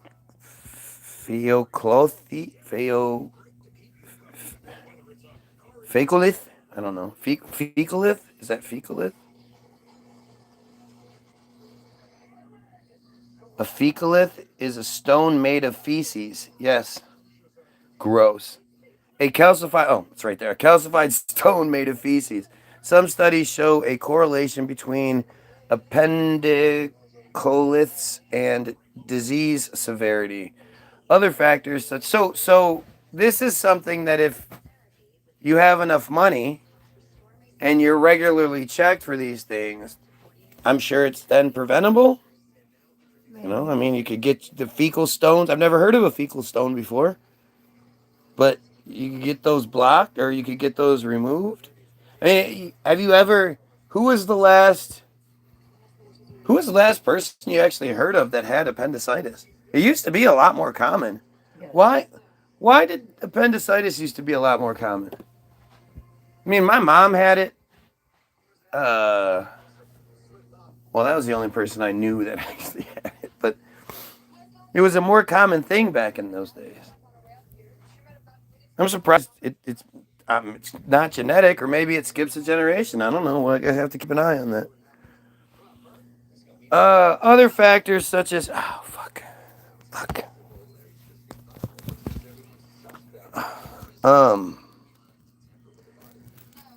such as inflamed lymphoid tissue from a viral infection, intestinal parasites, gallstones, or tumors may also lead to this blockage. When the appendix becomes blocked, it experiences increased pressure, reduced blood flow, and bacterial growth, resulting in inflammation.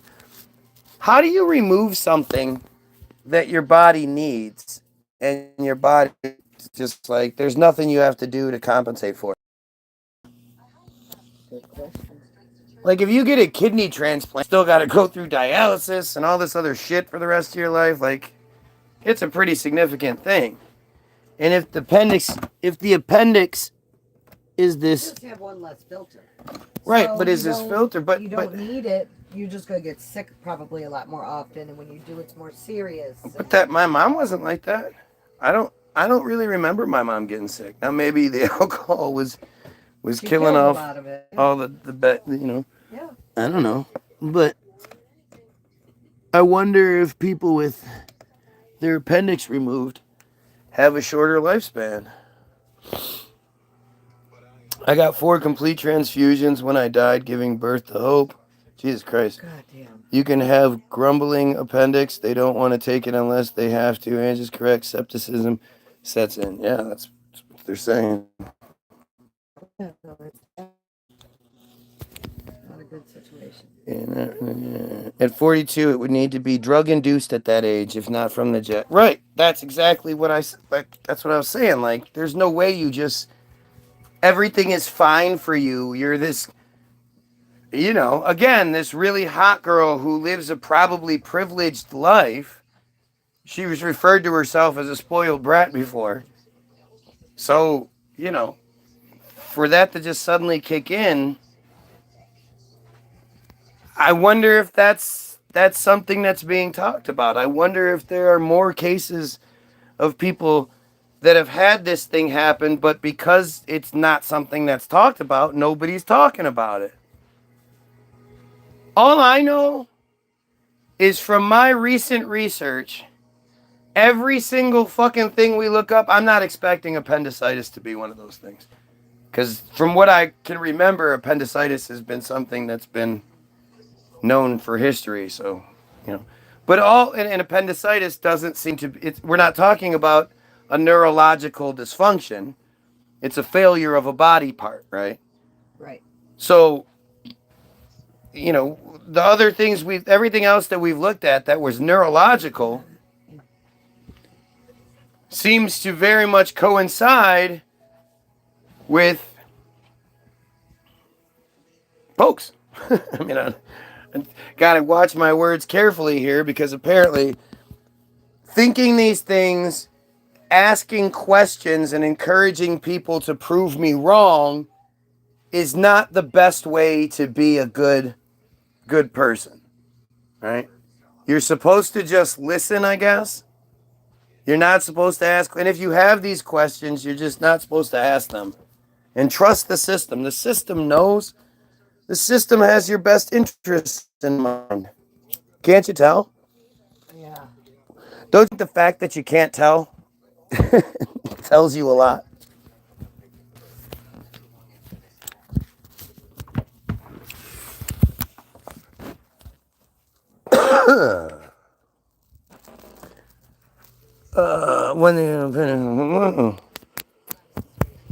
The combination of when the appendix becomes blocked, it experiences increased pressure, reduced blood flow, and bacterial growth resulting in inflammation.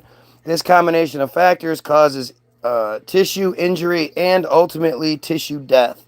If this process is left untreated, it can lead to the appendix rupturing, which releases bacteria into the abdominal cavity, potentially leading to severe complications. The diagnosis of appendicitis is largely based on a person's signs and symptoms. In cases where the diagnosis is unclear, close observation, medical imaging, and laboratory tests can be helpful. The two most commonly used imaging tests for, I don't care, CTs. However, ultrasound may blah, blah, blah, blah, blah, blah. The standing treatment for acute appendicitis involves the surgical removal of the inflamed appendix. This procedure can be performed either through an open incision in the abdomen, a laparotomy,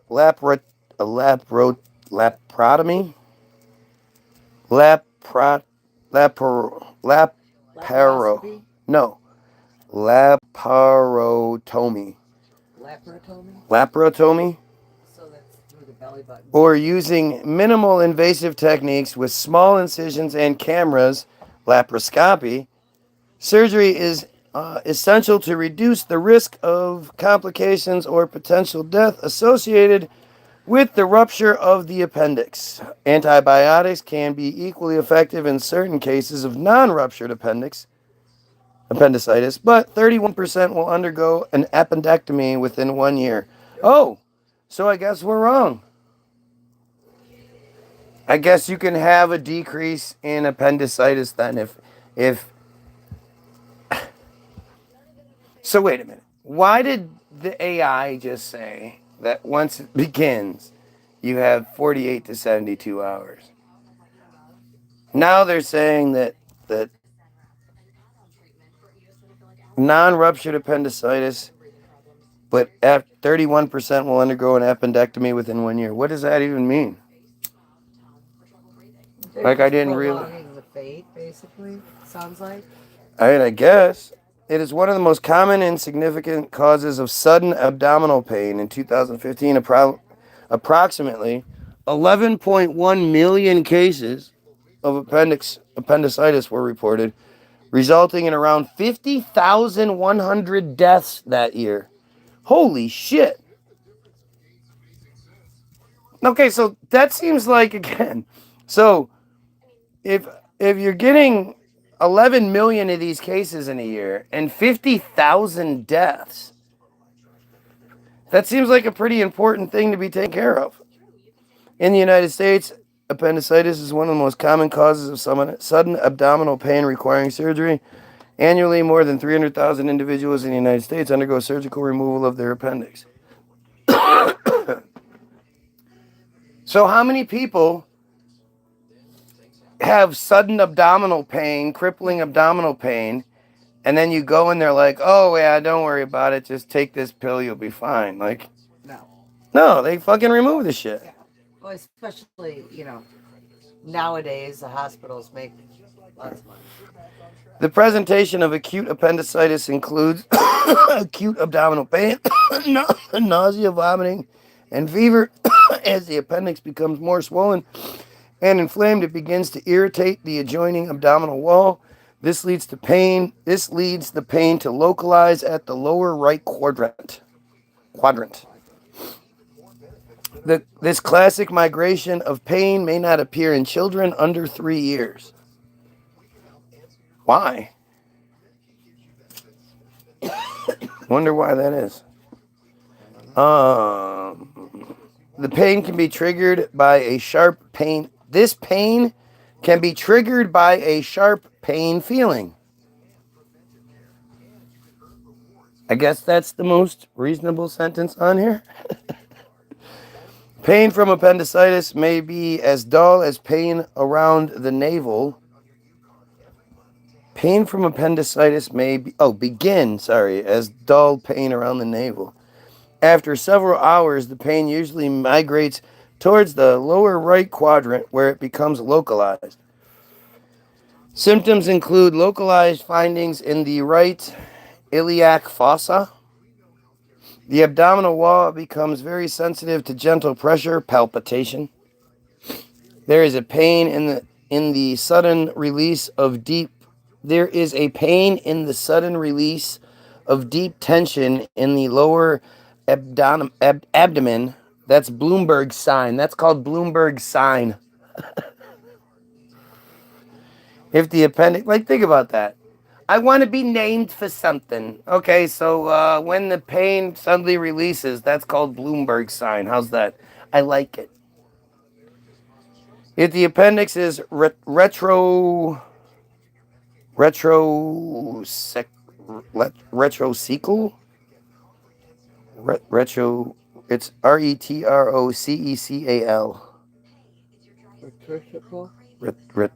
retrocecal. Retrocical, localized behind the cecum, cecum, cecum. Even deep pressure in the right lower quadrant may fail to elicit tenderness, silent appendix. This is because the cecum, distended with gas, cecum, distended with gas, protects the inflamed appendix from pressure. Similarly, if the appendix lies entirely within the pelvis. So all of our appendixes apparently aren't in the same spot. Isn't that weird? I mean, considering your kidneys are up underneath your ribs and shit nowadays. That's one Mandela effect I don't really understand. Who was like, who said that? Why are they saying that? Why? What's going on? God, I can't believe you went through that. What? The tube.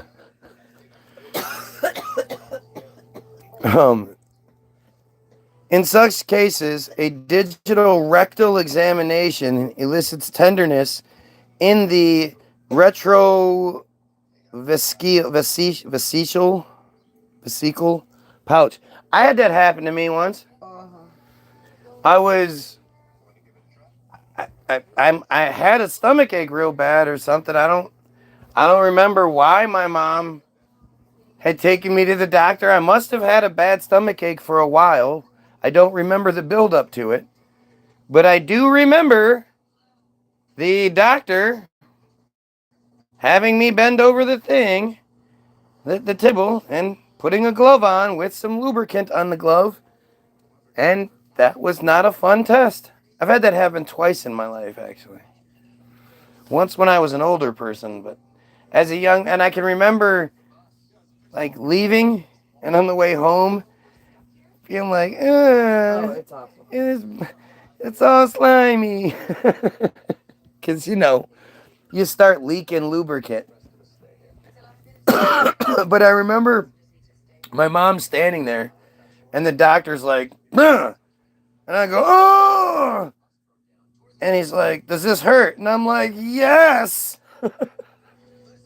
And he's like, no, does the twisting motion hurt? And I'm like, I don't know, it all hurts. And he's like, all right, cool. Oh, shut up. Everything smells okay. You're awful. Needless to say, I didn't have appendicitis. But I had a life-changing experience, that's for damn sure. You had an itis after that. Yes. Was an itis. different one altogether. Fear of the rubber gloves. Yeah, no, that was awful. And I had that happen again when I was I think it was in Virginia. I got impacted once from taking too many drugs. And me, of all people, couldn't poop. And believe me, I had tried. Oh, how I had tried. Oh, the things that I had tried. And I know another story that I'm not going to talk about because it's gross. This is, let's see. In such cases, rectal examination, coughing causes point tenderness in the area. Causes. Acute appendicitis seems to be the result of primary obstruction of the appendix. Once this obstruction occurs, the appendix becomes filled with mucus and swells. This continued production of mucus leads to increased pressure within the lumen and the walls of the appendix. The increased pressure can result in thrombosis and occlusion of the small vessels and stasis of the lymphatic flow. Matt, what's up? Not seen your live notifications for 2 months at least. I have to manually look by it myself. By the way, I'm on break. Well, I appreciate you spending your break with us. And, yeah, I know. That's not like you're not telling me, you're telling the rest of the people here. I don't, that's why I send you guys links all the time, because it's weird for me, right? The last thing I want to do is be like, hey guys, pay attention to me. Hey guys, share my stuff, please. But, the people that know, the Karens, the Matts, the people that you understand. Matt knows that he has to check this shit because there's a chance I'm going to be live, and he didn't get the notification. He already knows that. And I told him this would happen. Don't worry, eventually they're going to stop sending you, you'll know.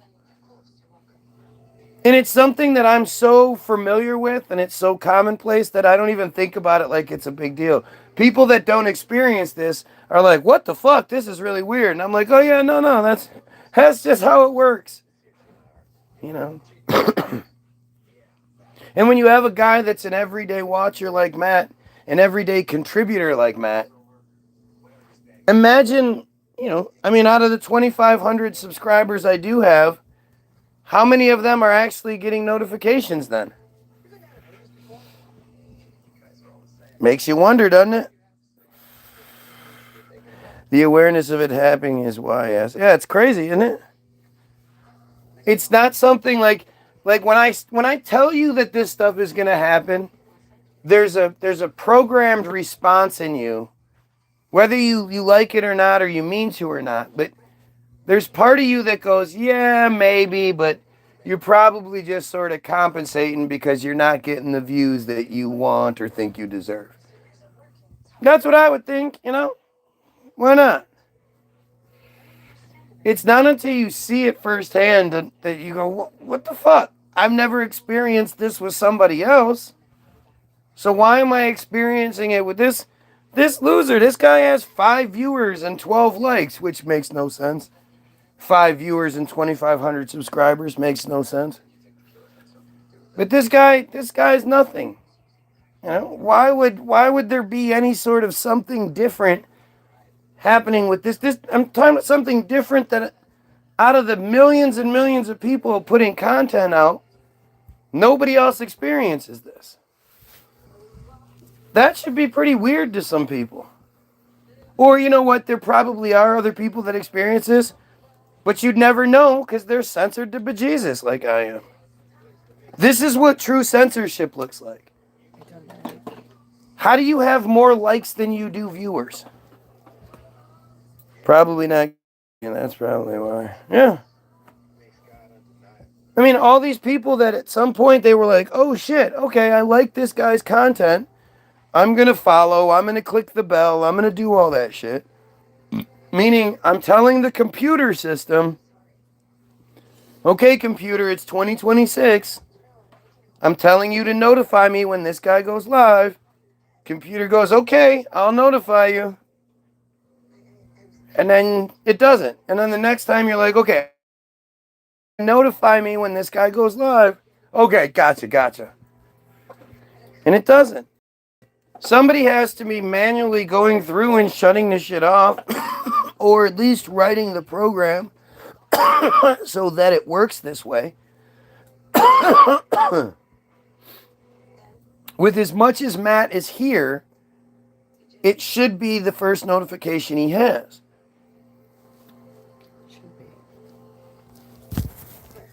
With as much as Matt contributes to the feed, it should be the first notification he has. As many times as he's liked the feed, All these things, man. These things are right there for you to see. Karen. Why does Karen constantly get kicked out?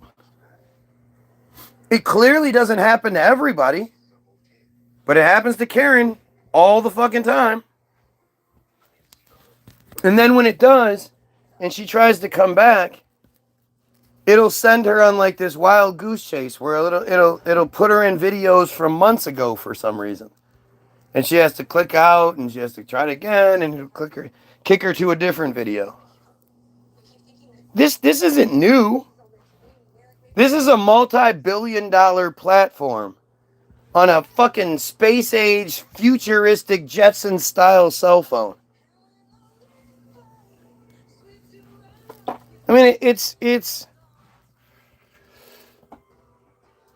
like they're so dumb that they I thought that was his I thought that was his daughter. I wasn't really paying attention. Yeah. He's a middle-aged black. He has at least one daughter. Come on. Yeah. At least one daughter, 3-4 baby mamas. Come on. No daughter. It never is. Some bullshit is the first. I delete all my notifications other than yours and still will miss it sometimes. But now that it never shows up, it doesn't matter. Right. It's just weird. It's weird, but it shows you how adaptable we are. Like, even when it's something that we would despise so much, something that we're like, what the fuck? We don't like this, you know. We fight against it. It gets to the point where it's just like, it becomes so secondary. Just, well, they're fucking, you know, they're dropping more bombs in Palestine again. Oh, well, whatever. Not happening to me. It's weird. And this is even happening to you, and you just get used to it.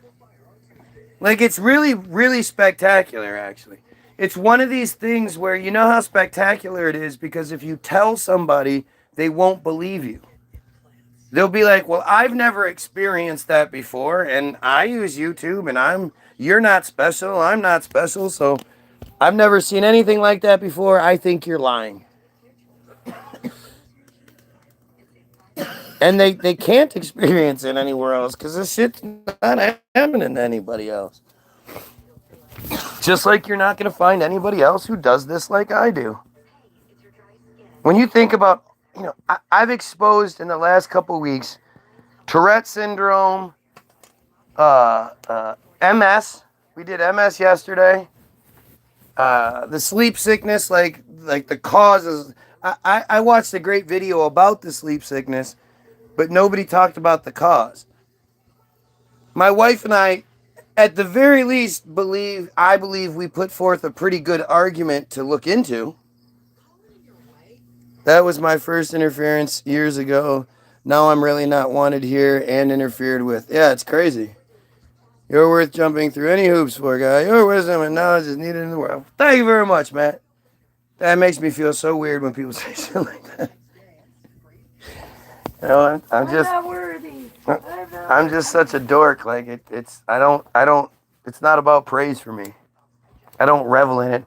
I'm not Trump, who stops every time they clap and starts sniffing the air. I don't need you to tell me I'm right. I know I'm right.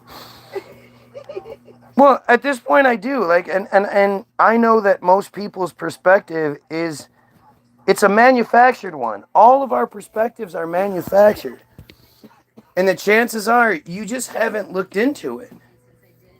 You know, I think most people are capable of understanding what I'm saying. I'm not somebody that says like, oh, well, there's metaphysical, blah, blah, blah, all this here and that. It's way too complicated for your dumb Goyim mind. No. Everything I'm talking about is pretty straightforward. In a friendly way, I'm not praising. I'm expressing my gratitude. No, I feel you, dude. No doubt about it. Nothing weird about it. We should be able to do that with each other without any sort of weird feelings. You should always tell people how you feel. And if somebody's like, hey, that's gay, like, that's on them. They're just weirdos. I didn't mean it like that. I meant it like I just feel weird getting praised about anything, you know? I don't get it very often in my life. So.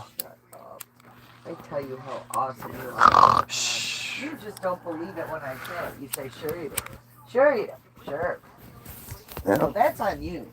Actions speak louder than words. No, that's your own insecurity. Matt is a much better. Matt is a much better girlfriend than you are. Fuck you. Come get him, Matt. Come get him. Absolutely, man. You know how to find me. I don't hide. I think we underestimate just how amazing this thing that we're doing is. You know, this relationship, this conversation 20 years ago could never be had. I would never know who you are. You would never know who I am. Throw Karen in the mix. Karen's in Scotland. None of us would know each other. Like, we're at this really amazing place where nobody else has been in our version of history, at least, where we can just sit here and openly communicate like this throughout the world. You know, I think Matt might be too young, but, you know, the rest of us old folk, the idea of long distance, like that Karen is here, is something so spectacular to me. I can't even express that enough. It's really cool. For as long as they possibly could fucking squeeze blood out of the turnip, they did. They just raped us with hey, do you want to talk to people you love? Oh, well, that is going to cost you, son. Charging $5 a minute and shit, like just crazy prices. It got ridiculous. It makes me feel weird sitting here doing that. Grandma would call home, and you know her little village that she was from, that she still had family in to talk to. They would have to go to like the little telephone, And it would sound like that. They'd be lined up. You would hear that shit. They would each get on the phone so they could all say hi because it had to be such a short conversation. And they would say, no. And then it would wait. And then somebody would hear it. And then they would say something. And then they would have to wait. Because it took a while for your voice to travel through the cord. Which is so strange to even think about in itself. One of the channels, Old World Secrets, I believe, that I watch, did a great video the other day on the transatlantic cable that we talked about months ago. But because, they're better than I am at this, and strangely able to put out really, really well done professional style, professional looking, edited, written, entire script and all that, half hour at least, videos about all these different things that when I look it up, it's a process looking it up and thinking about things and all that. But these guys, not sure how they accomplish their task, but they do, and they make some great videos. But they did a video about the transatlantic cable. And just when you think about that shit and you think about like the narrative that we're given, it's such a dumb, you are a dumbass if you buy that story. That they somehow ran a cable from the United States to Europe in, I think it's the 1860s.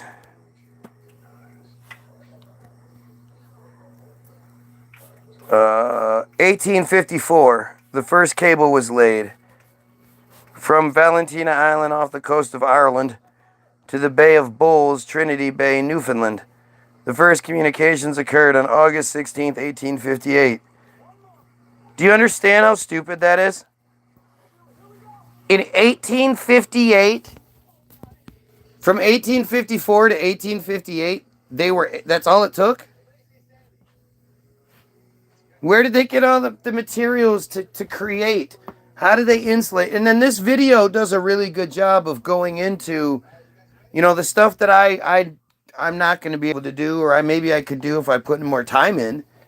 But like the gum glue shit that they used to insulate the cables came from this one specific tree in this really far away place. Can't remember where it was, but just the idea of the insulation goo.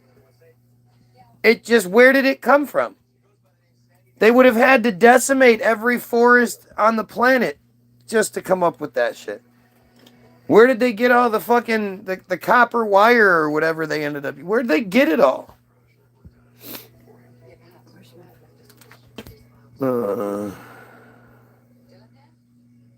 Yeah, I hope everybody's fucking, we're all not children of mine. Long distance was the process of dying as I grew up. I was open-minded, and not everyone is mature enough for long-distance relationships, friends. I mean, you know, putting expectations on anything is foolish.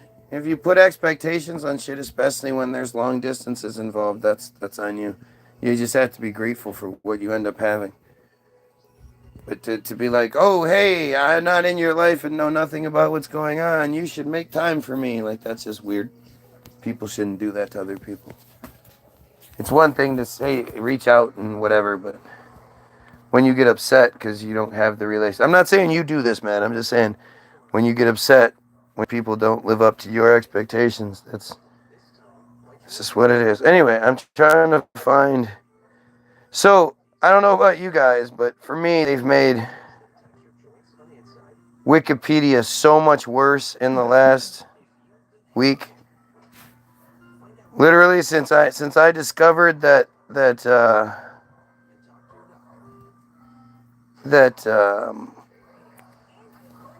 Act.il had been reinstated, this shit has just been horrible. Why is everything open now? Why don't they have the little tabs that you can select? Now I have to scroll through every fucking thing if I want to get to something. It's really terrible. The history of appendix traces back to ancient medical texts, though its clear clinical understanding emerged when in 1884. in the 19th century. Well, you're forgetting, remember, you have to do the lead up. So it was sort of mentioned in textbooks in like the 1840s and 50s, and you know, but then it was definitely noted in 1884, she says. Let's see. Berejano de Capri provided the first recorded descriptions of the appendix in the 16th century, followed by Andreas Verselius and Gabriel Falapoio. Okay, so wait a minute. So it wasn't until the 1500s that people started noticing other people going, ah, shit, my shit, ah, shit. No, it hurts right here, like, ah, shit. Oh, shit, I just fell Bloomberg's release. I'm gonna die. And then they died. Shouldn't there be, like just millions of accounts of people who died of sudden stomach pain that they called, like, the bazuzu or some shit? It was a demon because you didn't say bless you when you sneezed enough. And the demon was there trying to bust out, but it just kills you instead. Clinical understanding. Okay, so wait.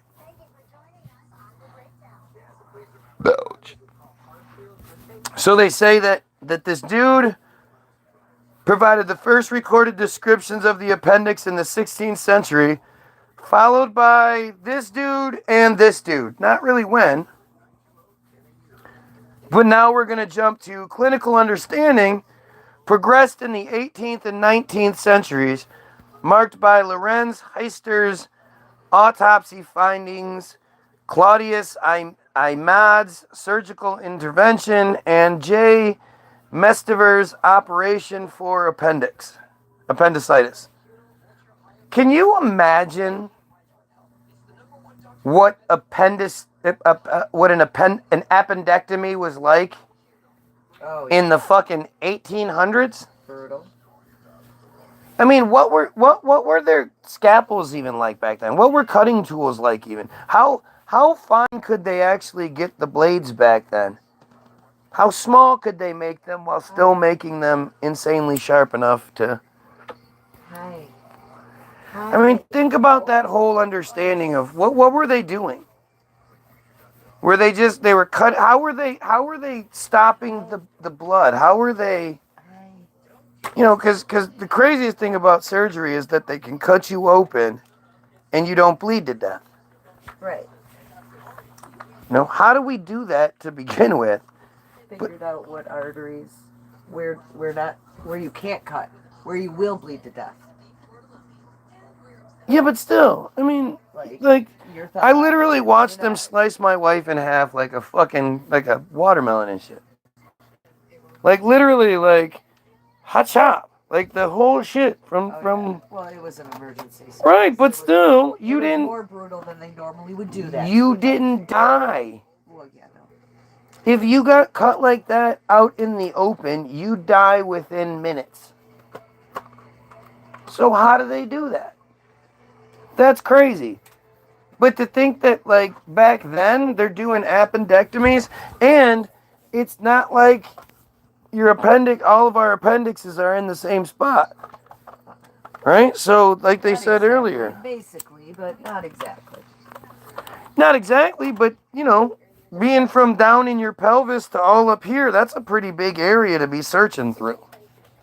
Well, you know, like with me, I don't know where my bladder is because they had to. Okay, but that's different, right? So there is room. Right, but that's surgical intervention, and then moving to a different place, and then. But they don't know stapling. where it initially came from because everybody is.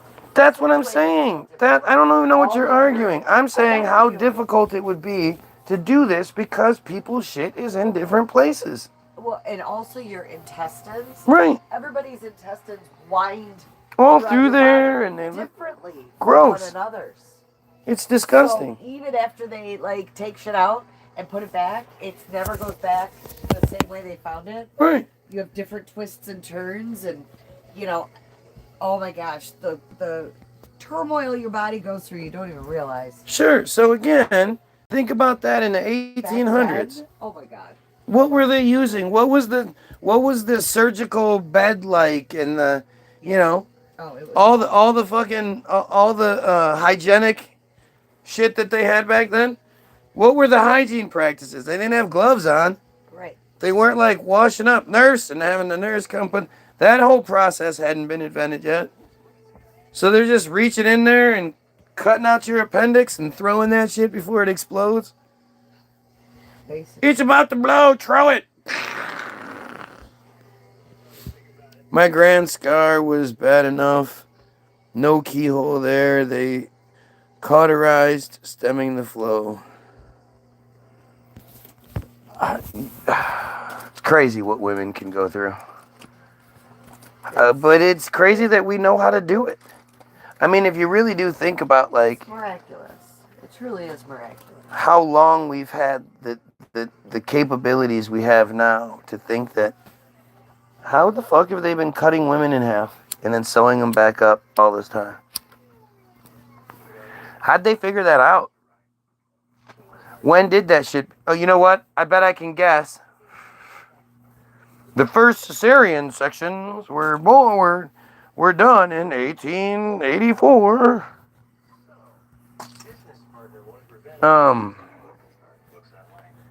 Clinical understanding progressed in the 18th and 19th centuries. Don't give me any of it. Just sort of tell me that. Marked by Lorenz Heister's Oh, yeah, we did this. Prior to the use of the term appendicitis, it was described with terms including perityphitis, typhlitis, paratyphlitis. It's funny. The details I'm given are what the names some people called it at some time. Don't give me any of the details of the understanding of it, though. An extra peritoneal abscess of the right Ilica fossa. The term that's way too long. The term appendicitis was coined by the American physician Reginald Heber Fitz in what'd you say? 1884. 1885, 1886. Aw. Yep. You were exaggerating, dumb girl. That's probably when he applied for it. He just didn't get approved for 2 years. Leading to standardized diagnosis, yeah, because it's real. Leading to standardized diagnoses and treatment, including Charles McBurney's identification of McBurney's point. Oh my God. Modern appendectomy techniques evolved around the early 20th century, coinciding with the advancements of pathology, notably demonstrated by Ludwig Ashcroft in 1908. Public awareness of appendicitis and the fact that it can be successfully treated surgically was significantly increased in 1902 when Sir Frederick Travers, first Baronet, treated appendicitis in Edward VII 2 days before his coronation. Oh, and then everybody just had access to that news somehow? Like, think about that. Why would that be the thing that makes everybody know about it? Random King Edward the 7th, his coronation, 2 days before that, he has appendicitis, and somehow that's newsworthy in the United States and elsewhere? Why the fuck would we care about that shit? So that's the end of the history part. Appendicitis is most common between the ages of 5 and 40.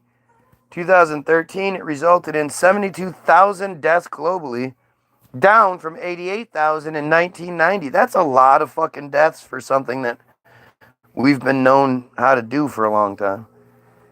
In the United States, there were nearly 293,000 hospitalizations involving appendicitis in 2010. Appendicitis is one of the most frequent diagnoses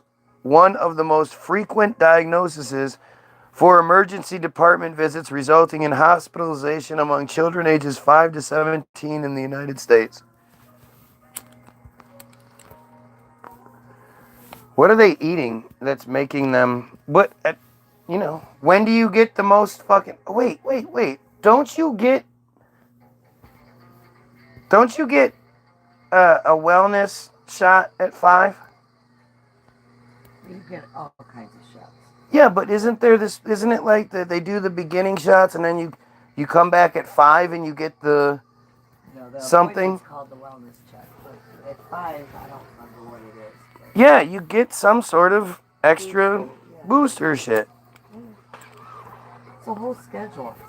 It's really disgusting. And this is caused by your poop turning into stones and then forming blockages. That sounds like a terrible design. Adults presenting to the emergency department with a known family history of appendicitis are more likely to have the disease than those without. It's a disease.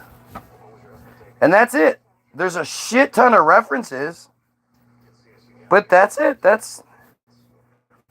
You wanted to know about appendicitis. There are more stuff that I didn't cover from earlier, like pathology and a whole bunch of shit like that I wasn't interested in.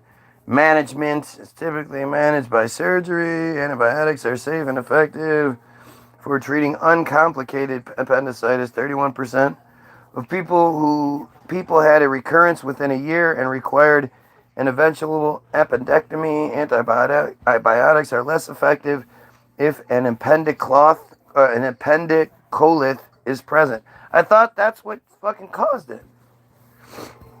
While 51% of patients who were treated with antibiotics did not need an appendectomy 3 years after treatment, the cost effectiveness of surgery versus antibiotics is unclear. Using antibiotics to prevent potential post-peritoneal Curative complications in emergency appendectomy procedures is recommended, and the antibiotics are effective when given to a person before, during, or after surgery.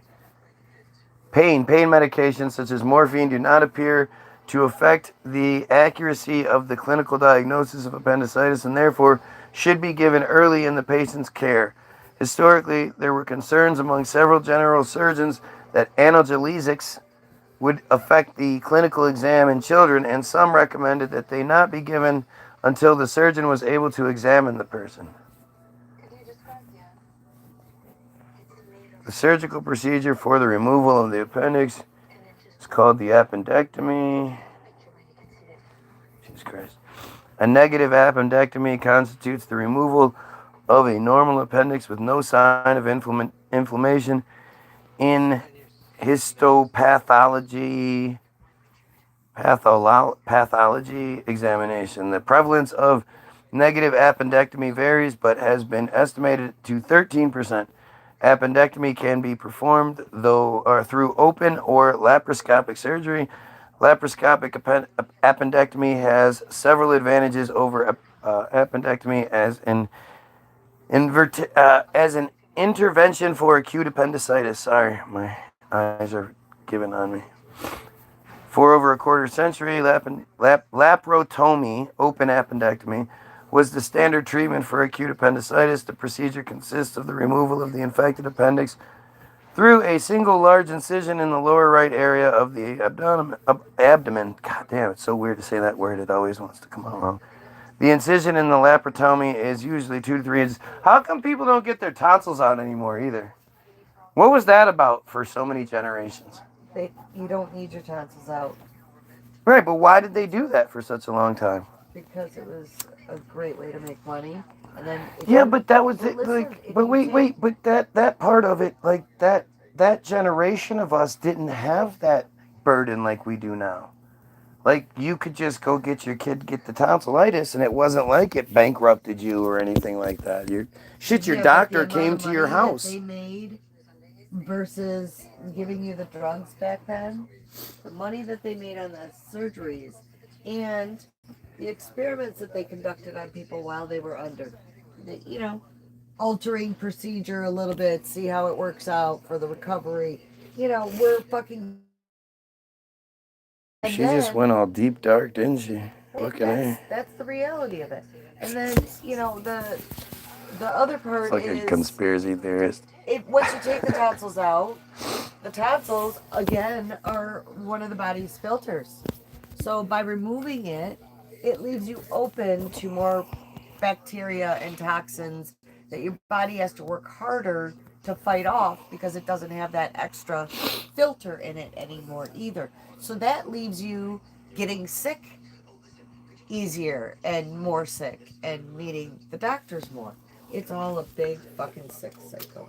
I hate it. Jesus Christ, she's a fucking weirdo, man. Conspiracy theorist. Doesn't she know that you can just pray to Jesus and make that shit all good? Just pray to Jesus. Tonsillectomies have been practiced for over 2,000 years. That's terrifying. They've been pulling people's tonsils. How do you pull somebody's tonsils out? They wanted to pull mine out. How do you do that before you have surgery stuff? Oh, okay. Yeah, they're not there. Well, let's find out. The earliest mention of the procedure is in Hindu medicine from around minus 1000 BC. Roughly a millennium later, the Roman aristocrat Aulus Cornelius Celsus, negative 25 BC to plus 50, described the procedure whereby using the finger or a blunt hook, if necessary, the tonsil was separated from the neighboring tissue before being cut out.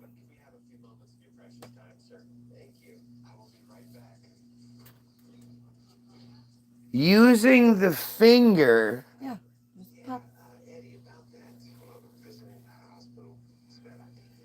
I mean, it's gloved. No, it's not. And washed. They scrub. No, they didn't. Yeah, no, they do. Wow, that makes Well, my how eyes does really green today because of how the how color. how does someone stick their finger so far in someone's mouth that they pop the tonsil? Like, how could you even do that without somebody going? "Ah?" Oh no, they're asleep. How are they asleep? They didn't have anesthesia back then. Punched them in the face? I don't know. They're asleep.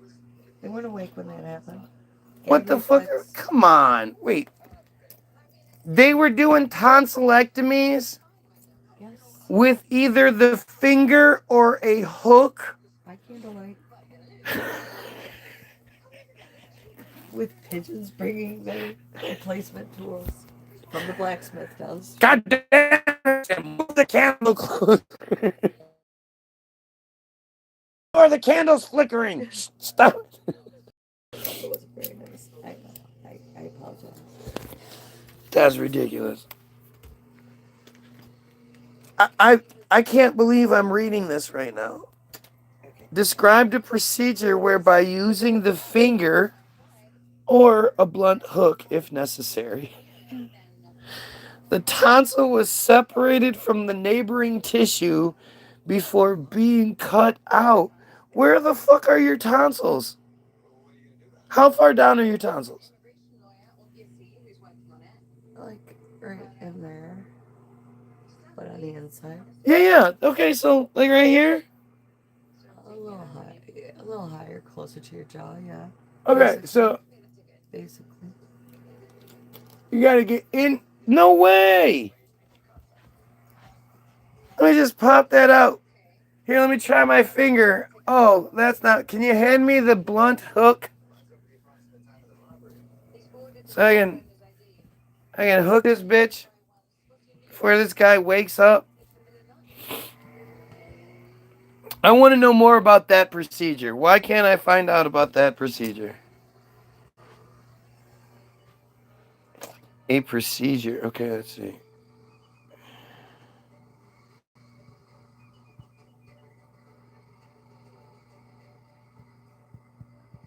Surgery was a rare practice as it was dangerous. Okay, wait.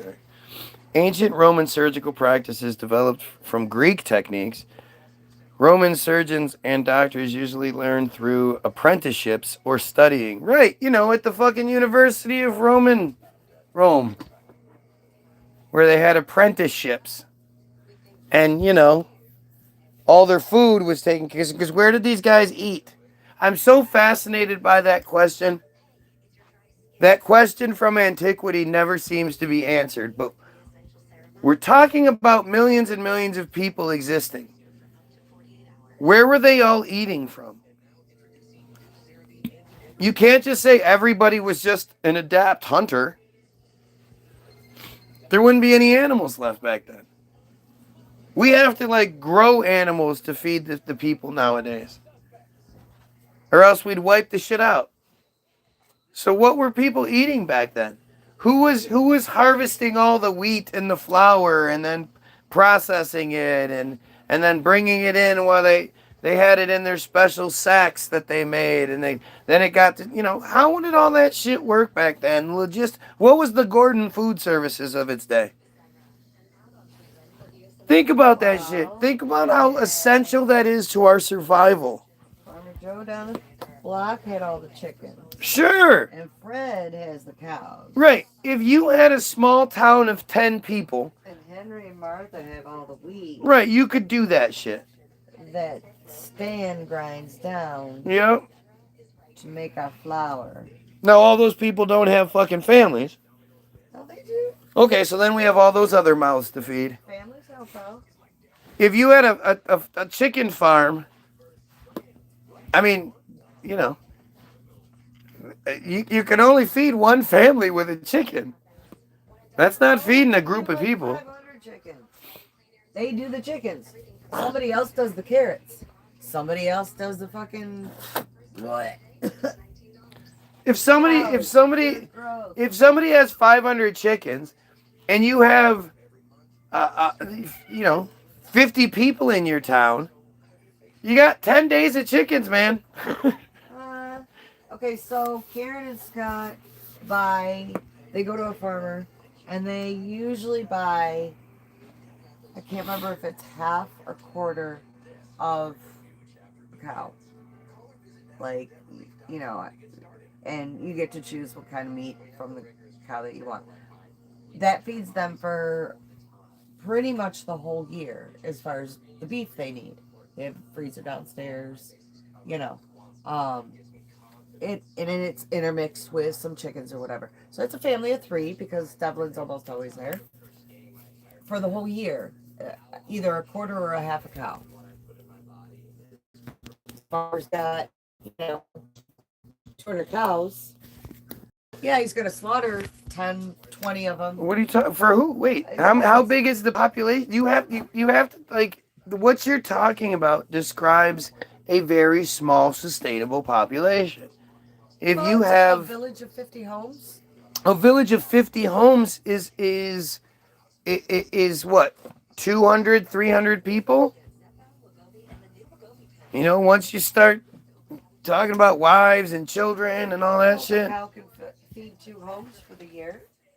Okay. You know, 2 or 3 homes if it's a quarter cow yet. Well, but that's you know, that's slim pickings. That's not slim pickings. Yes, it is.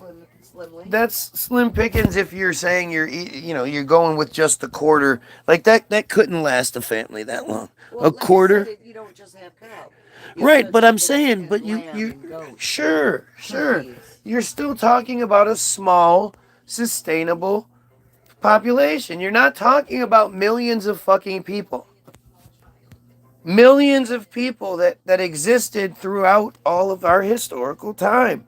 And especially when you're talking about, like, in those big ass cities that existed, that there's no farm anywhere close to it.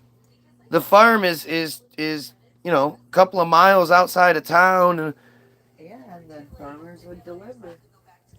Yeah, you're over simplifying that whole thing. Like the whole delivery method to where? They didn't have any refrigeration or anything like that. I mean, my stepdad's family had the milkman deliver milk on a little, you know, old ass truck. Sure. To their house. Sure. On a truck, for sure.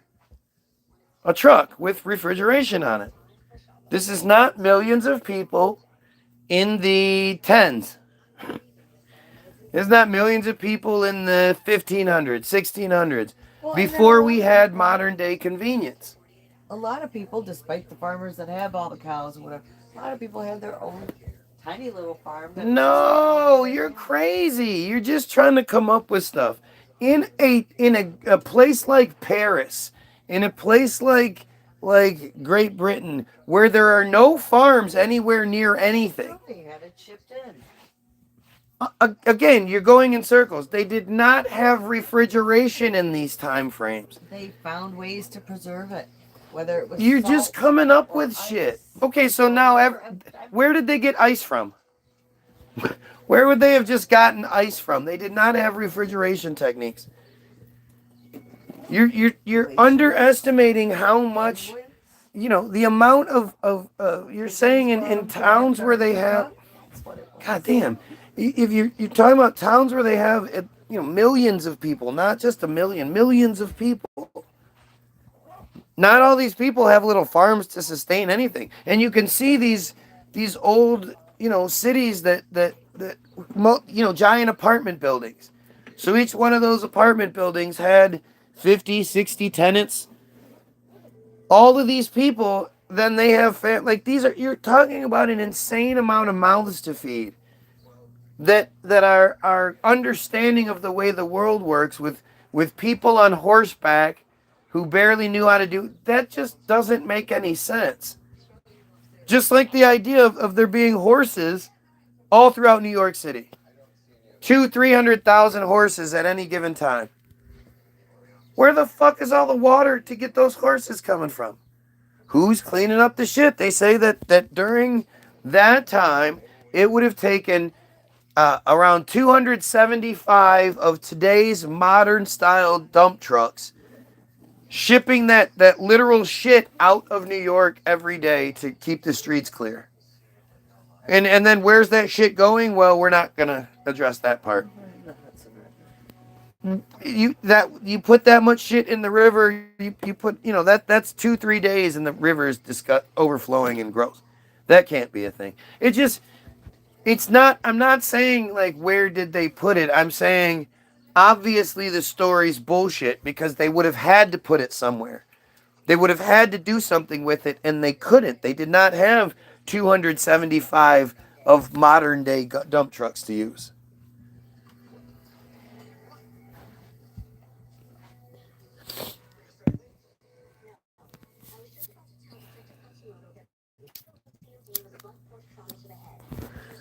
You know, that picture, that it sticks in my head all the time, but it's the old London Bridge engraving from 1621. And it shows you Old London Bridge. And on Old London Bridge, there is... Let's just fucking do it. What's the point? Old London Bridge.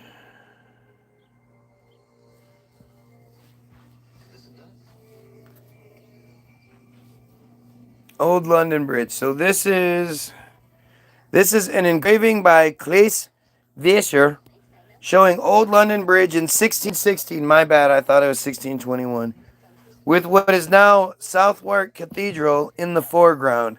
The spiked heads of executed criminals can be seen above the Southwark Gatehouse.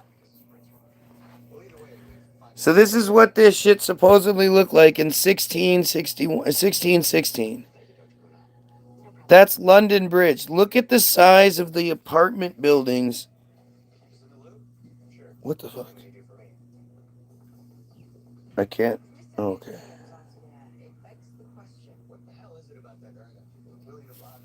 Look at the size of the apartment buildings. How many floors are those buildings? Like, there's the heads of the enemies stuck on spikes.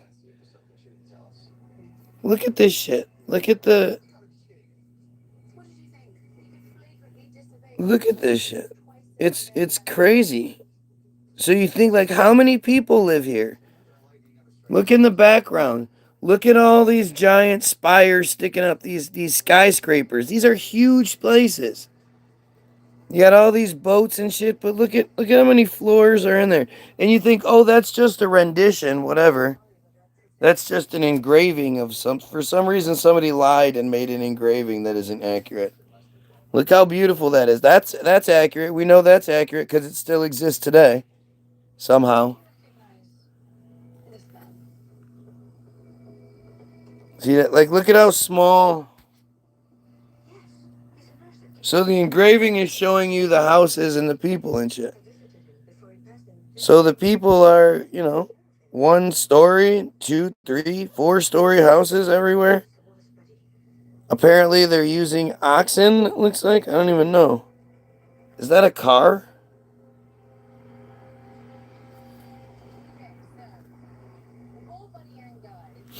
Right? It doesn't make any sense. They had salt and they had ports. Yeah, that doesn't make any sense. You can't feed all of these people. This is millions of people here. Millions of people. This is a drawing from the frozen Thames in 1677. 1 year the Thames froze. So I guess everybody's out having a good time. But if you look in the background, you see Old London Bridge. The giant homes. How did they build that? How did they build all those foundations down deep into the water? The River Thames is not a beautiful, clean river. It's gross. Look at all that shit. Look at the shit in the background. But, you're supposed to look up here. You're supposed to look at them having fun. All these people, they weren't working.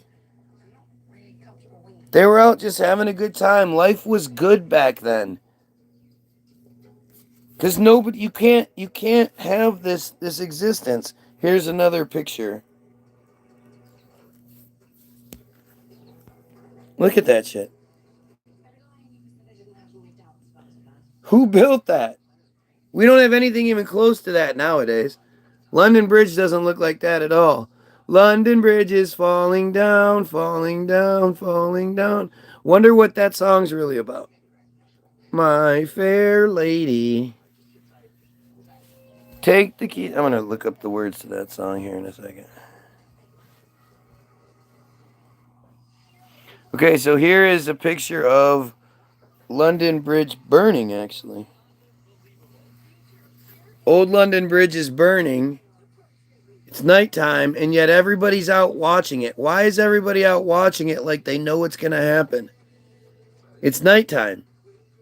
Why would everybody be out on their boats to watch this burning of Old London Bridge? Doesn't that seem strange to depict? Look at that shit. Look at all that shit. This isn't accidental.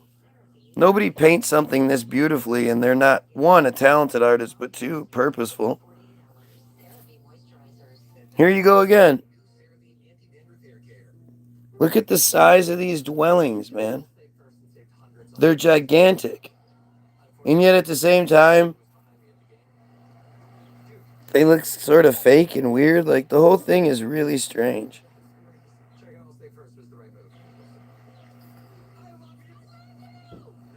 Look at the background, though. Look at the houses in the background. Look at how many rows and rows and rows of giant houses there are.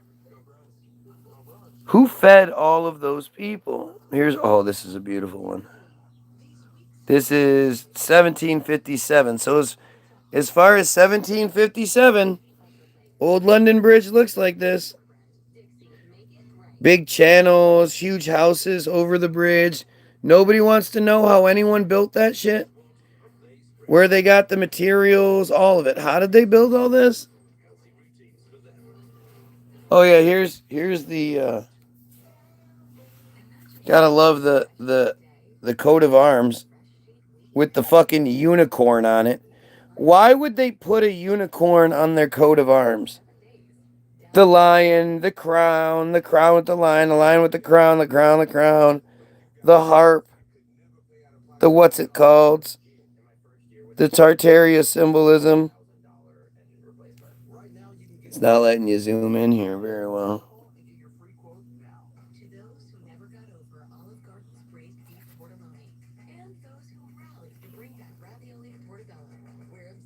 Another unicorn. Tartaria shit, harp, breasted harp. There you go with the 3 line. Like, all this shit means something. Every single detail means something. The belt looping everything together, tightening everything up. It all means something. These were every little tiny depiction here, the number of little speckles and shit, all of it is done on purpose. The number of loops in the chain connecting the unicorn, but the lion doesn't have the chain. You see that? Why is the unicorn chained? And looks like it's sort of struggling, where the lion looks like it's smiling. It all means something. Oh, here you go again. This is a depiction of London Bridge. I don't know when, it doesn't say. Looks like all the buildings have been taken down at this point.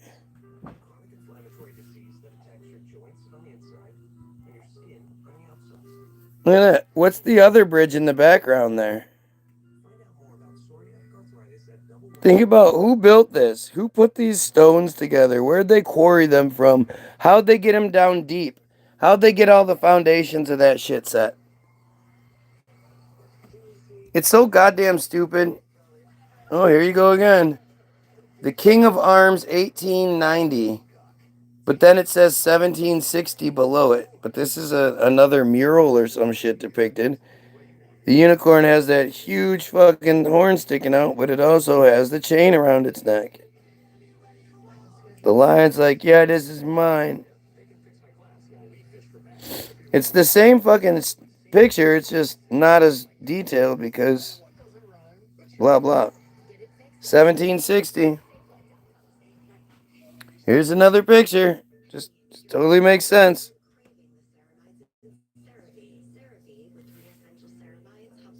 I don't know when this one's made. Totally makes sense, though.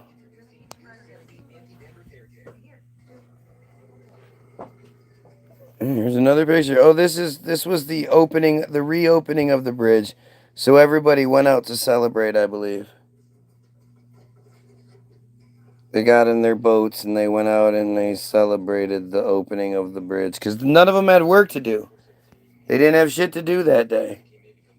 Yep, here's some construction pictures, I guess. Look how goofy this shit looks. And of course, there's the big fucking incredible dome in the background and shit.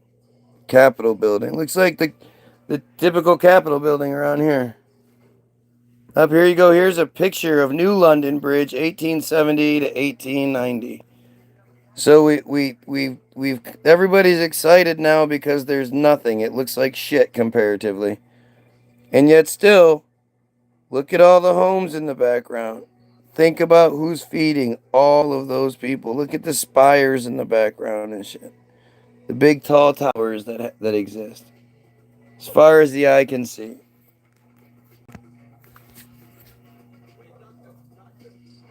Remember, this is supposed to be a picture. Big old Masonic structure. Look at that shit. Look how far back that goes. All those people. Who's feeding all those people? Dressed in black. Everything's all black and sullen. They look overdressed. They look like it's cold. Nobody looks like it's warm outside, that's for sure. It always looks like it. The background. Look how far. This is a photograph, remember. Apparently they had gas lighting on it too. Not just was it an amazing feat of engineering, they also thought to include a gas lighting system. They ran gas lines through there. That's what all those lines would have to be. Gas-fed lines. 1870, 1890. Totally makes sense to you. I mean, if it doesn't make sense to you, you're probably Jay. And here you go. This is 1927. Yep, just building on up. Somebody's feeding all these people. 1927. How? What's driving all these trolley cars again? What are these cars running on? I'd love to go see London Bridge. What the fuck was that?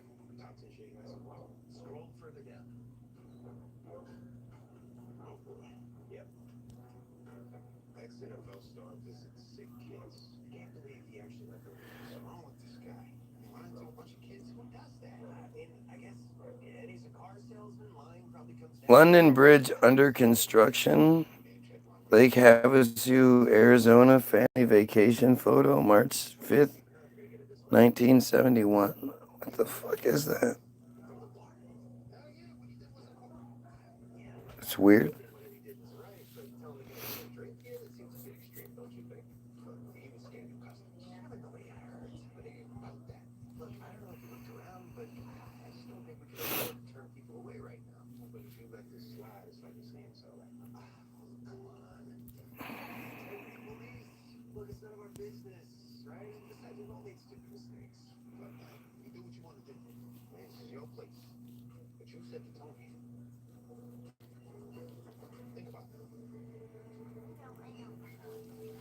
London Bridge is falling down, also known as Mine Fair Lady, is a traditional English nursery rhyme, folk music, and singing game which is found in different versions all over the world. It deals with the dilapidation of London Bridge and attempts, realistic or fanciful, to repair it. It may date back to bridge-related rhymes. And games of the late Middle Ages, but the earliest records of the rhyme in English are from the 17th century. The lyrics were first printed in close to their modern form in the mid-18th century and became popular, particularly in Britain and the United States during the 19th century. This is from 1877. Look at the fucking... Because, when you're writing music, you also want to take the time to draw a bunch of really crazy shit in the margins. What is that? Ah, yeah, the Jew is taking the money. They draw the Jew taking the money while the workers are like secretly working on it. Holding up this shit. What are we looking at here? This is crazy. So London Bridge, then it comes down. You have this guy stepping on the Freemasons. Look at that. Stepping on the Freemasons with the broom. While this is holding up something, I don't know who that is. He's got an hourglass and some other symbolism. Well, down here you have the hat. You know that the hat that's on the fucking. It's a significant hat. I don't remember what it's called. The red hat, I believe, but that hat versus this square hat, and they're somehow driving pillars. Like, are these giants driving pillars into the water so you can see who built it? Now they're bending the steel, I guess, by hand. And of course, the Jew is taking the money.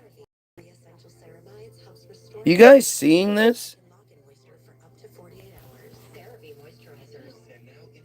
This is crazy. And this is illustration from Walter Crane's A Baby's Baroque. Or A Baby's Bouquet, sorry. Circa 1877. Look at this. Look at this shit. Look at the symbolism here. So you have, like... So it starts here, right? You have, like, weird symbolism. I don't know what you're supposed to see that's here. Poseidon. Okay. Okay. Under here, you got these boats and shit, right? Oh, look at the owl. The owl right in the middle. I didn't even see that. Is that an owl? I don't know. I don't think so. I was gonna... Looks kind of like a frog almost, too. No, that's not an owl. That's, Yeah, it's kind of... No, that's not a frog of some sort, right? Those are the eyes, the tongue sticking out. It's something on something. They're holding something. Wait, you went too far. You gotta go slow. More of these weird boats. Mm-hmm. Okay. And then we have this with the Mason, with the First aid. No, that's the Rosicrucian. That's the Knights Templar shield. Okay, and then you got the medicine thing, right? So now you have this guy. I don't know who this broom guy is, but he's stepping on the Freemason.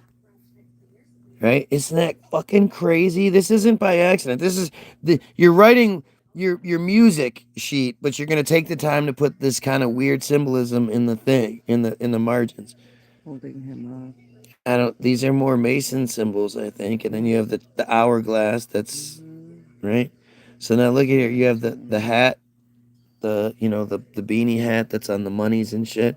Are these giants drilling the pillars in? Is that what they're trying to say? That giants put the fucking pillars into the water? Because how did you get the foundations of the London Bridge? You got the square hat. Gets better. Now you got this guy bending the steel by hand for the bridge. And of course, look who's stealing the money and running. Because I'm making this up, right? It's my crazy conspiracy. It's not the oldest of them for a reason. Hang on, let me just finish this and then I will. Well, actually, you read that. I'm going to go get my coffee real quick. And then I'll come back and we'll smoke, okay? Kinda. Hold on.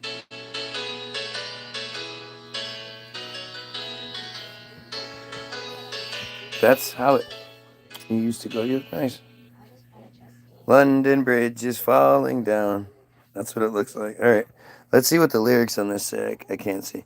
London Bridge is broken down. Huh?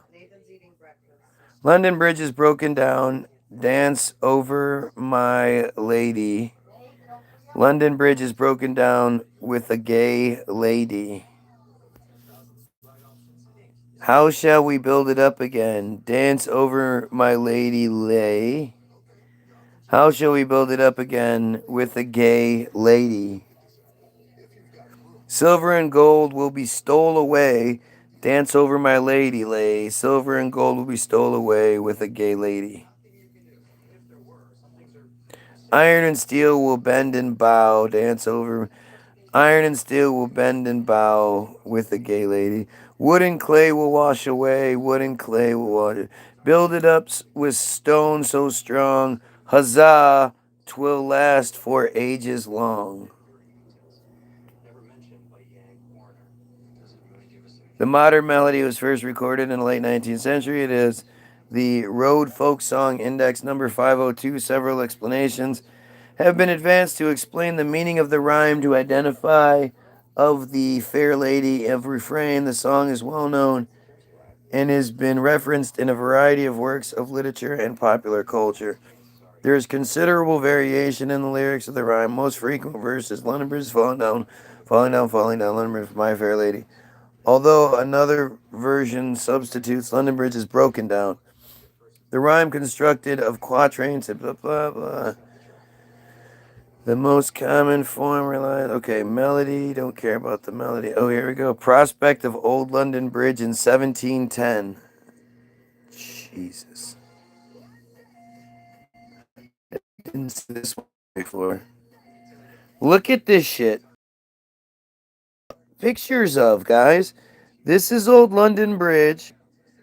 Not going to ask who built it, but look at the houses. Look at how far back it all goes. Look at how giant it is. Look at that big fucking tower right there. Just a big tower for no reason. Think about how many people that is to feed. Are you saying that people just drew this for funsies? That's why they drew this number 35 giant tower? I mean, look how gigantic this house is, and it's in the foreground.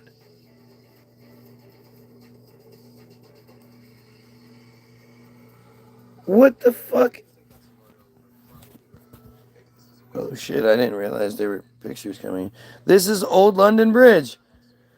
The melody recorded on London Bridge. I'm trying to find the history of it. Edited Dancing Master, published 1718, but it differs from the melody tune recorded above, and no lyrics were given in issues of Blackwood's magazine in 1821. Noted the rhyme as being sung to the tune of Nancy Dawson, now better known as Nuts in May. And the same tune was given to Richard Thompson's Chronicles of London Bridge, 1872. Think about this. Like, again, you take it for granted. You know, you're like, oh, yeah, well, London Bridge is falling. You don't think that somebody wrote that? It's just one of those songs. There's so many songs like that exist, and you're just, you know, it's part of your pop culture, your subculture, and you don't even realize it.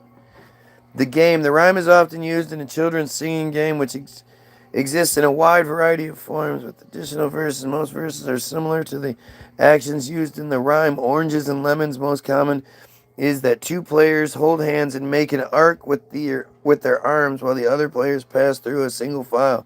The arch is then lowered at the song's end to catch a player. If in the United States, it is common for the two teams of those who have been caught to engage in a tug of war. In England, until the 19th century, the song may have been accompanied by a circle dance, but arch games are known to have been common across the late medieval Europe. That's just so weird to think like that. People stood around playing games like that all the time. I'm kind of jealous. 5 of 9 versions published by Alice Goyim in 1894, including references to a prisoner who had stole a watch and chain. This may be late 19th century edition from another game called Hank and Robbers or Watch and Chain. This rhyme sung to the same tune may be an offshoot of London Bridge or the remnant of a distinct game. One version of the two verses are, who has stole my watch and chain, fair lady? Off to prison you must go, my fair lady. That's fucking silly. Girls playing London Bridge in 1898. Look how weird this is.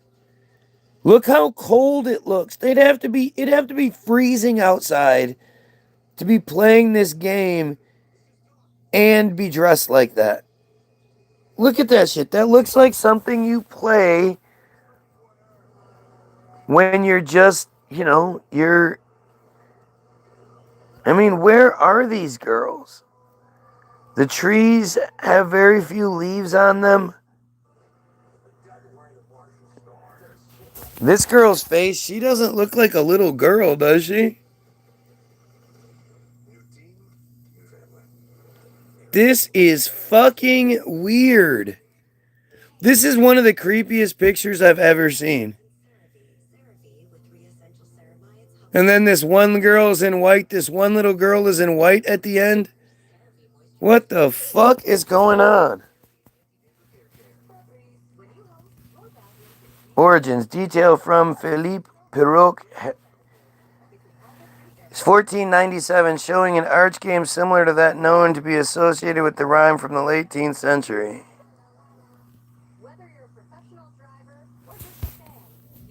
Yeah, no. No, that's not similar. Look at, he's trying to grab his ass. They're playing grab ass. Look at that shit. What the fuck? And the girl is looking back like, alright, it's time. But look at the castle and shit in the background. Look at the building. When was this said to be? 1497, that's what it looked like in Paris. Who was feeding all the people that lived in that? The first page of rhyme from an 1815 edition of Tommy Thumb's Pretty Songbook, original 1744. Again, think about who distributed this. What printing house existed, and then how was this distributed to people? London Bridge is broken down, with a gay lady. How should we build it? Build it. Gravel and stone dance. Okay. London Bridge is broken down. Dance over my ladies. My ladies Lee. London Bridge is broken down with a gay lady. How shall we build it up again with a gay lady? Build it up with gravel and... It's one of these things where stone is an F. You've seen this before. If you're in this world, you've seen that before. But it says gravel and tone. Yeah, second to last verse. Ftone. Dance over my lady's lee. How should we build it up again? With a gay lady? Build it up again. Build it up with gravel and stone. Dance over my lady's lee. Similar rhymes can be found across Europe, predating the records in England. They include blah, blah, blah, blah, blah. 14th century is possible to rhyme. One of the earliest references to the rhyme is an English comedy, The London Chanticleers, printed in 1657, of course, but probably written about 1636, not 1635, 1636. In which the dairy woman Curds, that's her name, Curds, because it's capitalized, states that she had danced the building of London Bridge with the white sun owls in her youth. With the Whitsun owls in her youth. What are Whitsun owls? The parish ale or church ale is a party or festivity in an English parish in which ale is the chief drink. So she's saying at the drink in her youth, although no words or actions are mentioned. Widespread familiarity with the rhyme is suggested by its use in Henry Carey in his satire Namby Pamby in 1725. How many times have you said Namby Pamby and had no idea what that shit means? Carey wrote his poem Namby-pamby is a term for affected, weak, and maudlin speech verse. It originates from the poem Namby-pamby by Henry. The poem begins... Okay, wait. He wrote the poem as a satire of Ambrose Phillips and published it in his Poems on several occasions. Because, publishing shit was so easy back then. Its first publication was Namby-pamby, or Panegyric on the New Versification addressed to A P where the AP implicated Ambrose Phillips. Phillips had written a series of odes and a new prosody of 7-syllable catalytic trochic tetrameter, and dedicated it to all ages and characters, from Walpole, steerer of the realm, to Miss Pulteney in the nursery. Miss Pulteney in the nursery? That's a really strange statement. And of course, it's this chick who's usually in a red dress, but this is the Cabbage Patch chick in the nursery.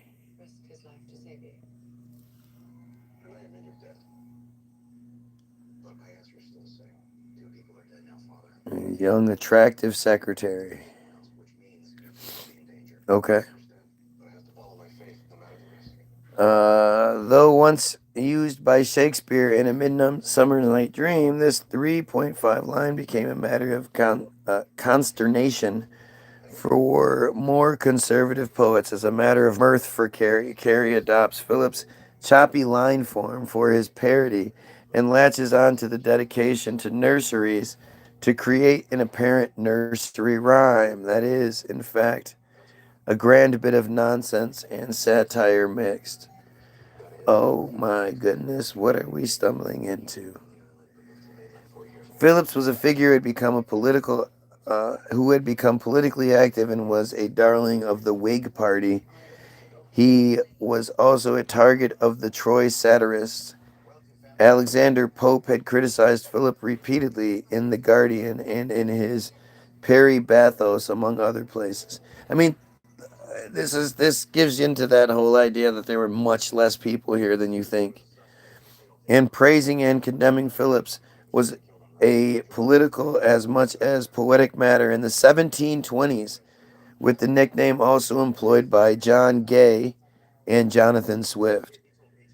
Shit is so goofy that any of this would even be in our history. These two, this was the thing that neat. Yep, okay.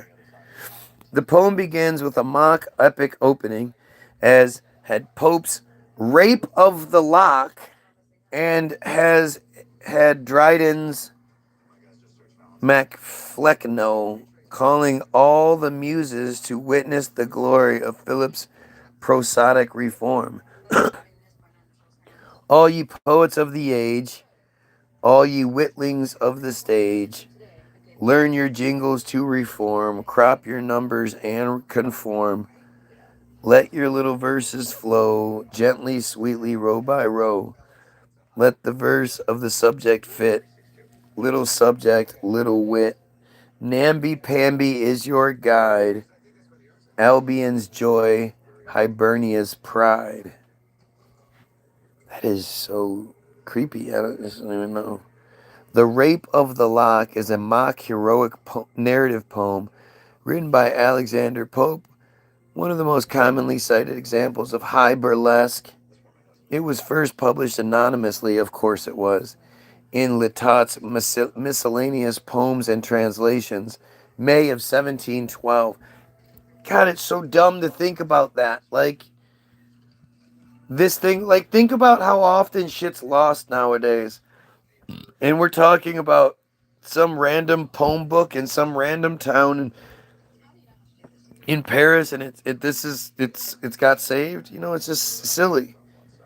In 2 cantos, 334 lines, a revised edition written by Mr. Pope, that's a long poem, followed in March 1714 as a 5-canto version, 794 lines, accompanied by 6 engravings. Pope boasted that this sold more than 3,000 copies in its first 4 days.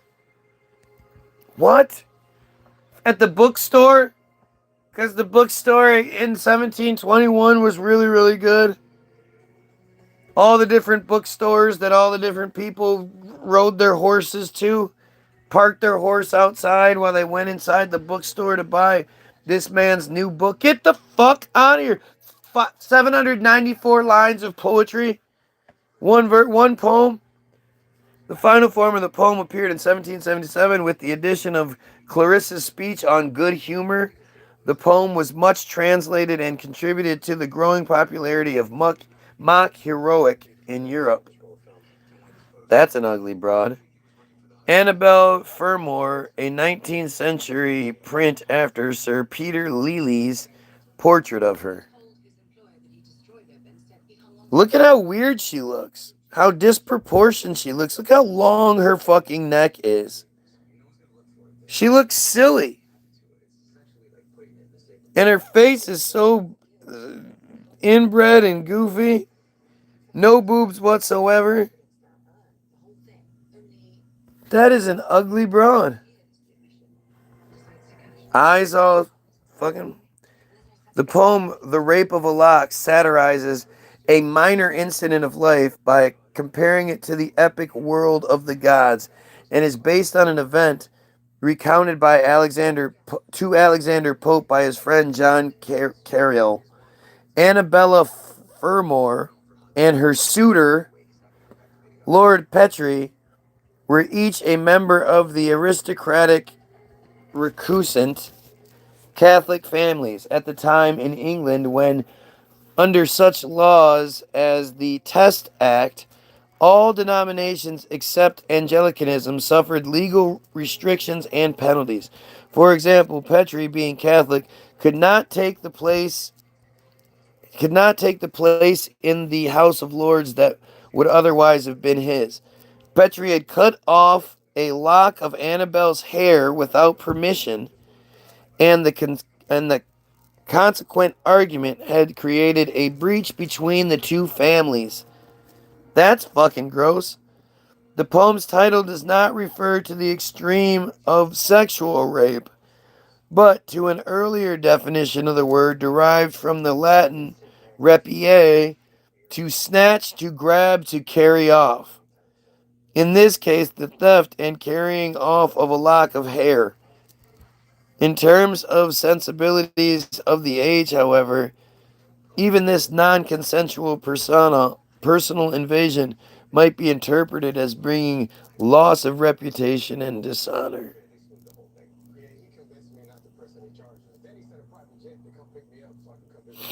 In the second edition, Pope added a dedicatory letter to Miss Annabelle Fermor. Madam, it will be in vain to deny that I have some regard for this piece, since I dedicate it to you. You may bear me witness it was intended only to divert a few young ladies who have good sense and good humor enough to laugh, not only at their sex's little unguarded follies, but at their own. But, as it is communicated with the air of a secret, it soon found its way into the world. An imperfect copy having been offered to a bookseller, you had the good nature, for my sake, to consent to the publication of one more correct. This I was forced to before I had executed half of my design, for the machinery was entirely wanting to complete it. What the fuck is this? Alright, look, I'm done and I'm bored. Anyway, go check out all the links in the description. www.the-bilderberg-group.com. It's free download, free. Check it out, it's free. Go check it out, it's free. Just click 0 when it asks you how much you want to play. Click 0 or click download. It asks you how much you want to pay. You click 0 and it's free. Then go read go watch Hollywoodism, the most important film ever made. Second link tells you why you Goyim think the way you do. The third link is the most important article ever written, which is Israel Hayom's Bottom of Darkness. It really is the most important article ever written, so go check it out. And then there's a bunch of other receipts for you to check out, especially act.il. Check that shit out. It's shocking how scary that is. So have yourself a wonderful day, and you pedophiles, well, you kill yourself. Sorry, gotta wait for it because it'll cut it off. So you kill yourself, pedophiles. Wait for it.